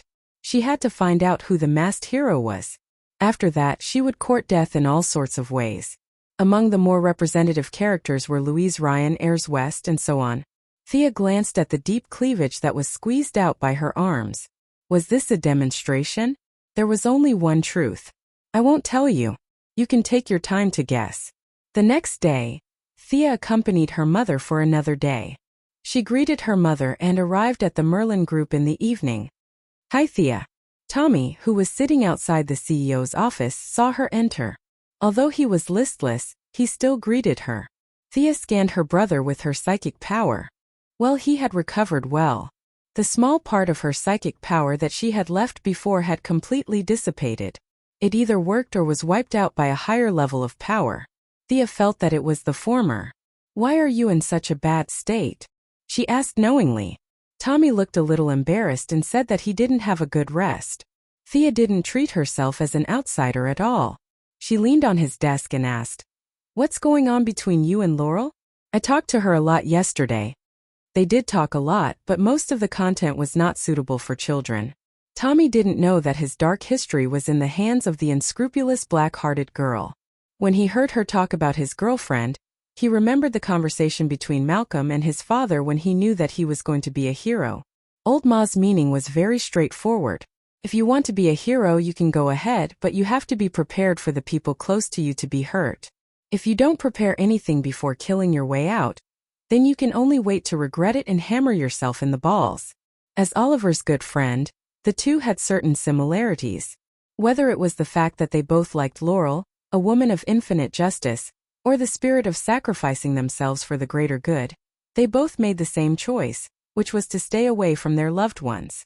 Thinking of this, he looked at the graceful Thea in front of him. He didn't know the truth, but he secretly sighed that his friend's sister was getting more and more beautiful. It could be said that he had never seen such a beautiful sister in his life. In order not to implicate others, he had to stay away. I'm going to take care of something. Take a seat first. He didn't wait for Thea to respond. He picked up the documents on the table and walked out. His abnormal behavior stunned Thea. The relationship between the two shouldn't be so cold. Why did he have such a big reaction when she mentioned Laurel? Or was there a problem with the hinting spell last night?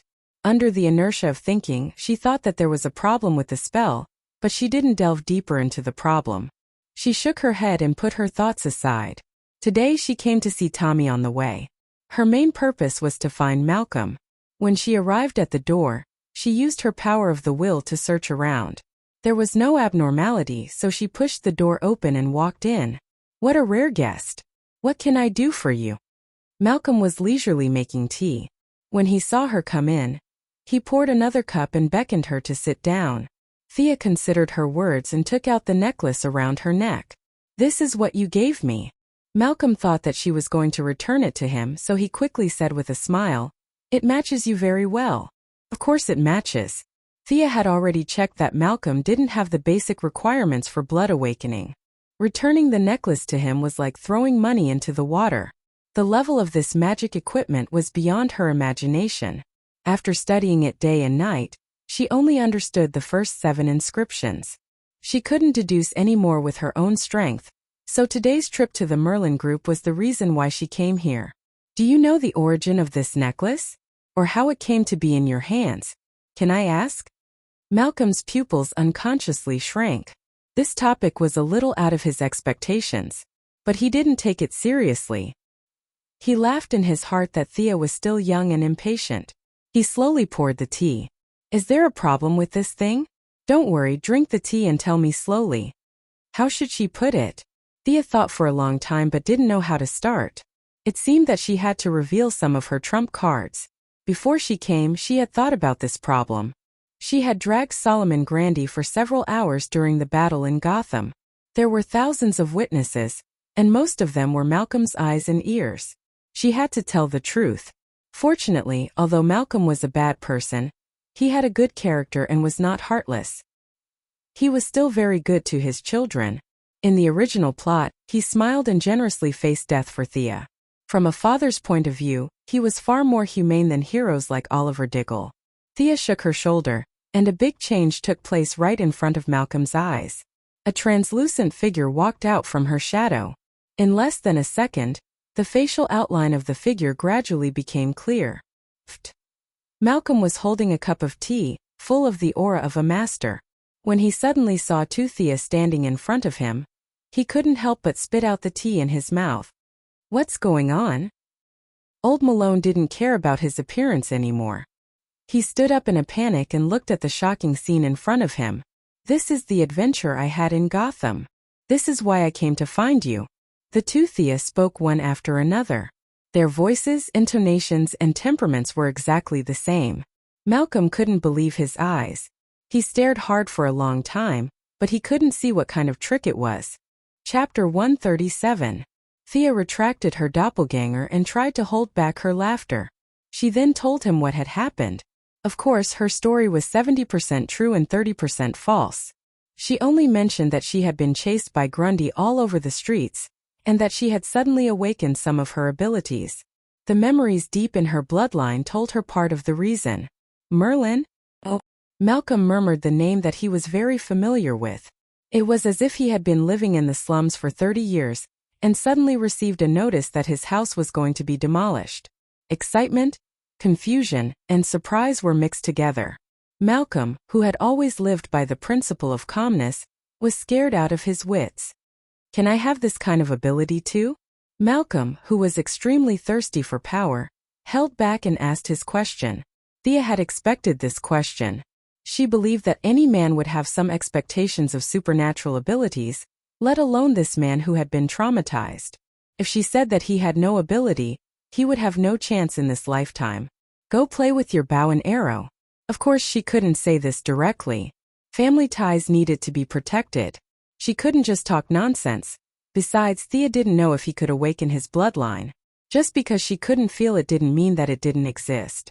Just like in the cultivation world, she was considered to have above-average double spiritual roots. She could build her foundation with a little luck. Old Ma and Tommy were similar to mixed spiritual roots. It was extremely difficult for them to cultivate. However, it wasn't impossible. It was just that she didn't know the method. She couldn't let him down. Thea considered her words carefully. I'm not sure. The memories in my bloodline are too little. I don't even know the basics. I can only say that there's hope. Malcolm spun a few rounds on the spot and pointed at the necklace in her hand. What's the effect of this thing? Or what did you discover? Thea was very proud when she mentioned this.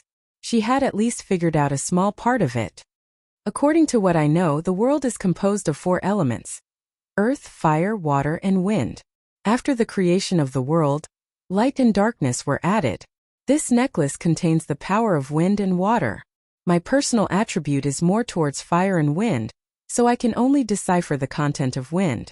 Malcolm crossed his arms and listened to her talk with drooping eyelids. Wasn't the material world made of atoms? Won't your physics teacher beat you to death? But considering the frightening cloning technique just now, he didn't say anything and waited for her to continue. The main bloodline of the Merlin family is of the wind attribute, so this part is explained most clearly in the memories. I'll let you experience it. Thea grabbed the necklace with her left hand and drew a complicated inscription in the air with her right hand. The spell's complexity was beyond her ability. It took her 30 seconds to complete the 7 runes. Her mana was depleted in an instant, and this was with the help of the necklace's mana. Her current mana accumulation was far from enough to cast this spell by herself. Malcolm looked at the green wind around Thea's finger. Before he could ask, Thea pointed at him from afar. Pale green energy instantly surrounded him. If he didn't know that Thea wouldn't harm him, he would have jumped up. He raised his hands and looked at the translucent light that flashed across his arms. Is this magic? That's nothing. Thea laughed mischievously. Wind walking spell. Take 2 steps and experience it. The serious-looking old Ma turned a blind eye to her teasing and took a step forward in what he thought was a steady manner. Bang! Malcolm's step didn't hurt his balls, but his steps were lighter than expected. His left foot stepped on air. In order not to embarrass himself in front of his daughter, he used all his strength and tried to regain his balance with his right foot. However, the bad thing was that he didn't manage to control his balance. Like a rocket, he crashed into the ceiling 5 meters above the ground, making a loud dong sound.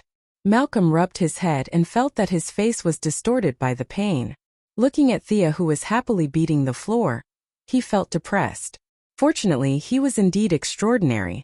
After moving around a few times in the room, he gradually familiarized himself with the changes in his body. So light. I can barely feel the weight of my body. At this time, he was running quickly in the spacious CEO's office, occasionally running a few steps on the wall. This was something he couldn't do before. This made him yearn for this power more and more. How long does this spell last? Old Ma ran happily, a smile appearing on his usually gloomy face. This speed is too slow. Won't you go crazy if you see the flash? Thea expressed her disdain for her father's curiosity. It works on me for about half an hour. I don't know if it works on you. Why is there a difference? Old Ma couldn't help but think. Could it be that his talent was particularly poor, so the consumption of magic was high? In fact, his guess was not far from the truth. Thea didn't prepare to explain it in detail. She vaguely said that the spell was like this and that if he was angry, he could bite it. 15 minutes. Thea observed that the green light on Malcolm's body had completely disappeared. It seemed that the spell's duration would be reduced by half when it was used on someone other than the original body. Thea naturally went into today's main topic. I'm not here to ask you to perform. Do you have any specific clues about the Merlin family? Do you have any records about the inheritance? Malcolm was more anxious than Thea after experiencing the wonders of magic firsthand. He racked his brains. Did his father, who had died 30 years ago, and Thea's grandfather, who she had never met, tell him anything before he left? The more he thought about it, the more confused he became. When his father died, it was during the Cold War. The American economy was in a slump, and Thea's grandfather only taught him the craft of shoe repair. He didn't care about it at all. After that, he went to sea. Damn, would there be any clues about the inheritance? He vaguely remembered that the old man gave him a shoe repair kit and then he died. It had been 30 years. Who knew where it was? Thea watched Malcolm's face turn from red to green, and then from green to black. She was afraid that he would go crazy and interrupt his train of thought. You have to think further. When did the Merlin family arrive in Star City? Did you have any relatives before that? Can you contact them? Her barrage of questions brought Malcolm back to reality as he tried to figure out where the shoe repair box was. He didn't care about this problem at all. God knew how many relatives he had. How many in America? There were at least tens of thousands of them. What about Europe? He could only say that there were more. After thousands of years, the amount of work to find people was too much. Seeing Malcolm lowering his head and pondering, Thea was secretly pleased. A lot of work was right. She didn't want him to think about sabotaging every day. She couldn't let him ruin her mother's political achievements. This was the same as dealing with Batman. She gave him something to do to prevent him from thinking too much. Batman used responsibility to restrain him, and Malcolm used power to tempt him. She didn't know how effective it was, but at least they were all hooked. Chapter 138. Anne. Thea began, carefully pondering over her words. What else? Old Ma's head was now full of clues, such as genealogy, birth certificates, and so on. He could not wait to break into the National Immigration Administration and retrieve all the files since the founding of the country. When he heard that there was more, he thought it was about clues and listened attentively. You know that I've seen Talia, right? I got the news from her that the ninja master's purpose of taking you in was not simple. Thea would certainly not say that she knew the future plot, so she conveniently put the blame on Talia. Anyway, she was hiding deep in the mountains and forests, and old Ma would not go to her door to ask for confirmation. When he heard the name of the ninja master, Malcolm's expression was a little unnatural, but he still forced a smile and said, "This is Talia's way of getting someone else to do her dirty work." She was afraid that the master would find trouble with her, so she used the scheme of diverting the trouble. Humph, Thea, you fell for it. This was the bad thing about bad people. They thought that everyone had a conspiracy and were too paranoid. Thea could only give him another strong dose of medicine. In this world there are wives and husbands who die young every day. Why didn't the ninja master find someone else and choose you? He saw that you were pleasing to the eye and cultivated you wholeheartedly without asking for anything in return. Don't you think there's something wrong with this? Thea's words instantly broke through Malcolm's defenses. He subconsciously did not think there was anything wrong with this, but her words stabbed into his mind like a sharp sword. Ah! Malcolm only felt a splitting headache. Countless thoughts rushed into his mind, and large pieces of memory fragments were constantly reorganized and shattered. A large number of sealed memories rushed into his mind. In order to support himself, he could only hold on to the desk with trembling hands to prevent himself from falling. What's going on? I just said it casually. Why is there such a big reaction? Thea was confused. She wanted to help, but she really did not understand what was going on. She could only watch from the side worriedly. After a full half an hour, Malcolm's tightly knitted brows finally relaxed. He let out a long breath and said, "This old man, he plotted against me." "Who?" "The ninja master. He had hypnotized me a long time ago. No wonder I didn't think of such an obvious flaw."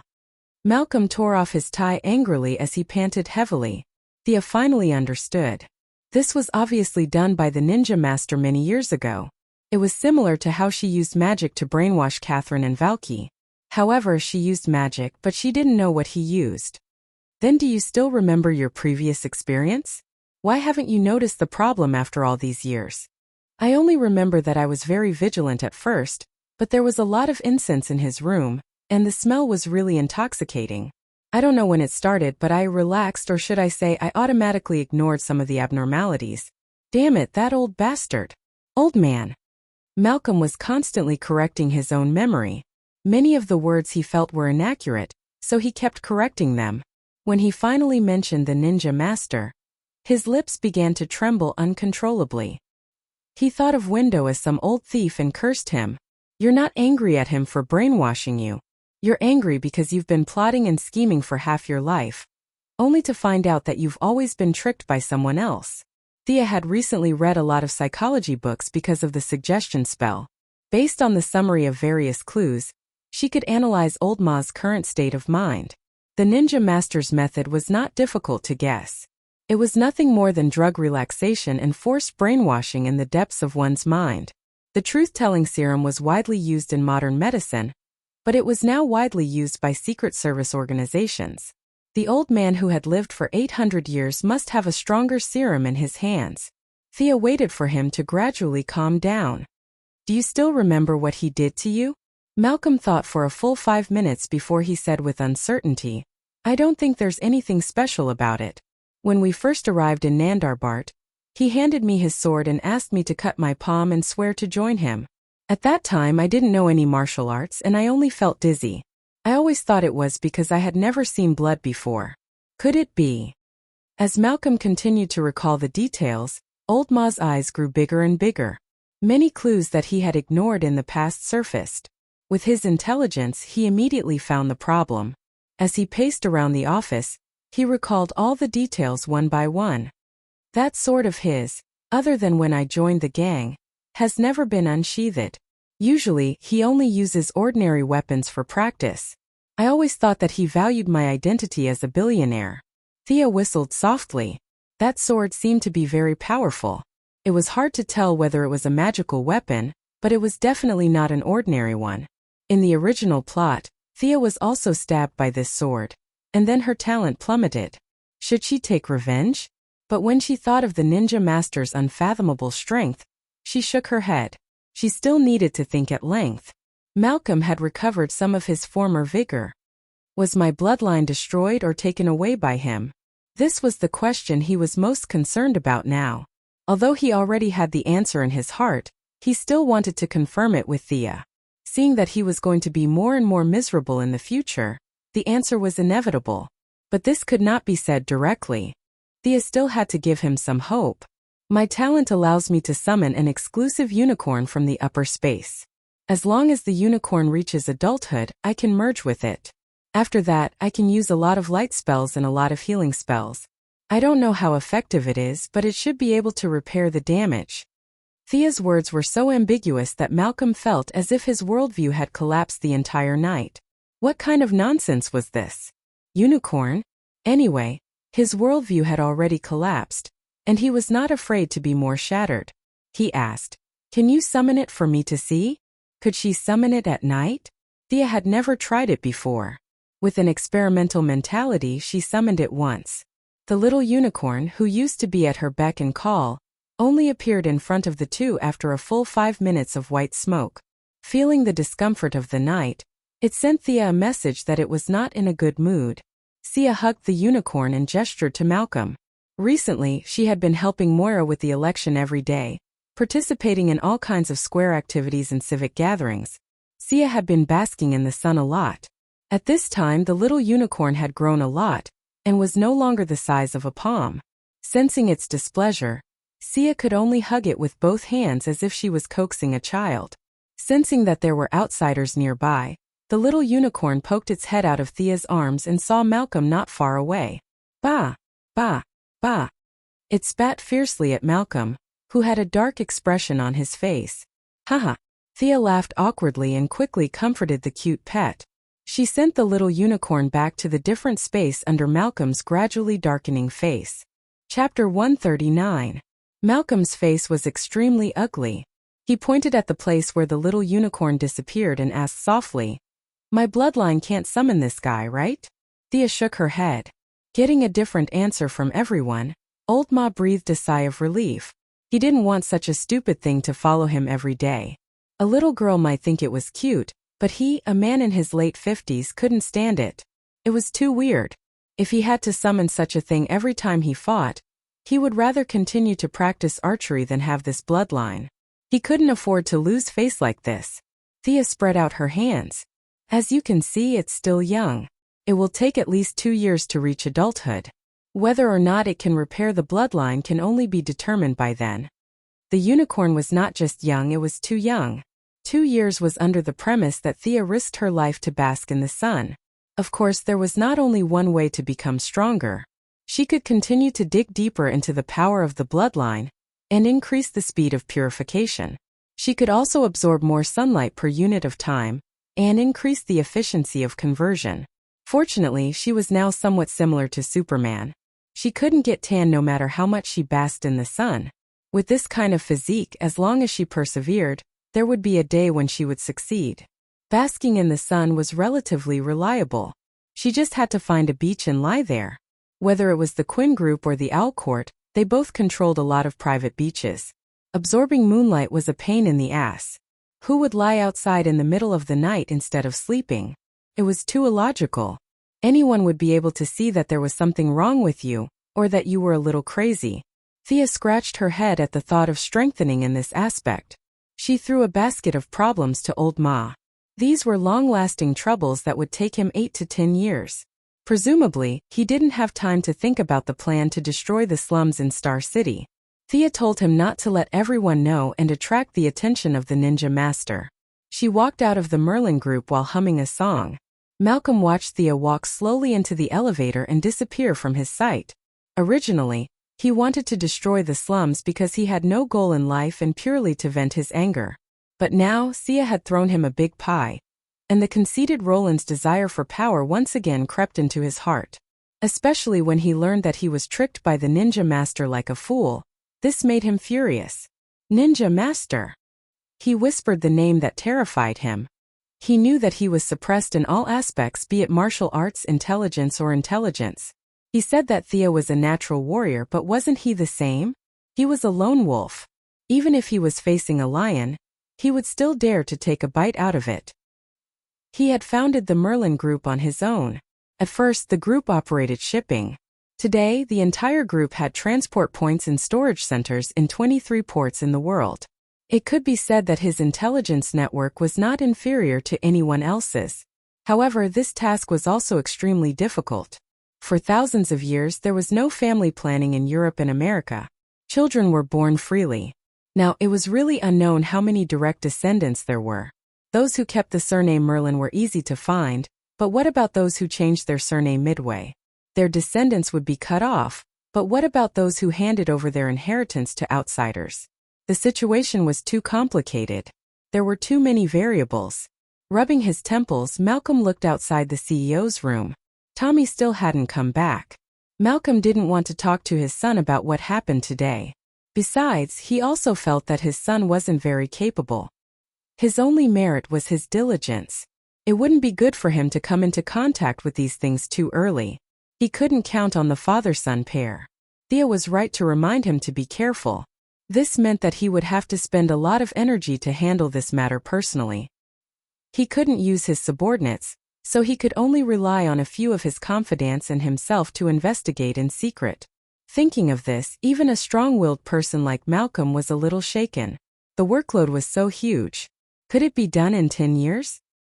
He didn't know that his father had suffered a psychological damage, but his indomitable willpower had saved him. Thea was happily packing her luggage. She had already reported to Moira. Of course, she didn't say that she was going to find her brother. Her excuse was that she was going to Hong Kong for a vacation. Whether it was bringing Oliver back or rescuing Shadow Yaodong, it would take a lot of effort. Oliver was such a stubborn person that it would be difficult to convince him if she didn't reveal her identity. As for Slade Wilson, nicknamed Death Knell, and the guy who killed Moira in the future, Thea didn't know how to treat him. Oliver regarded him as a close friend. The two of them had been entangled in a feud for 10 years. In the end, they still couldn't settle it. Although her mother was alive and well, Thea was still very unhappy with him. For some reason, Oliver had almost forgiven him. However, she was a woman, and she had inherited Old Ma's protective personality. How could he expect to have a peaceful ending after hurting her family? Although he hadn't done anything evil yet, she would leave him to fend for himself on the island. In addition, there was a magical equipment on the island that was worth her time. She remembered that in the 4th year of the original plot, Constantine found it with Oliver's help. It was an ancient Egyptian treasure, the Orb of Horus.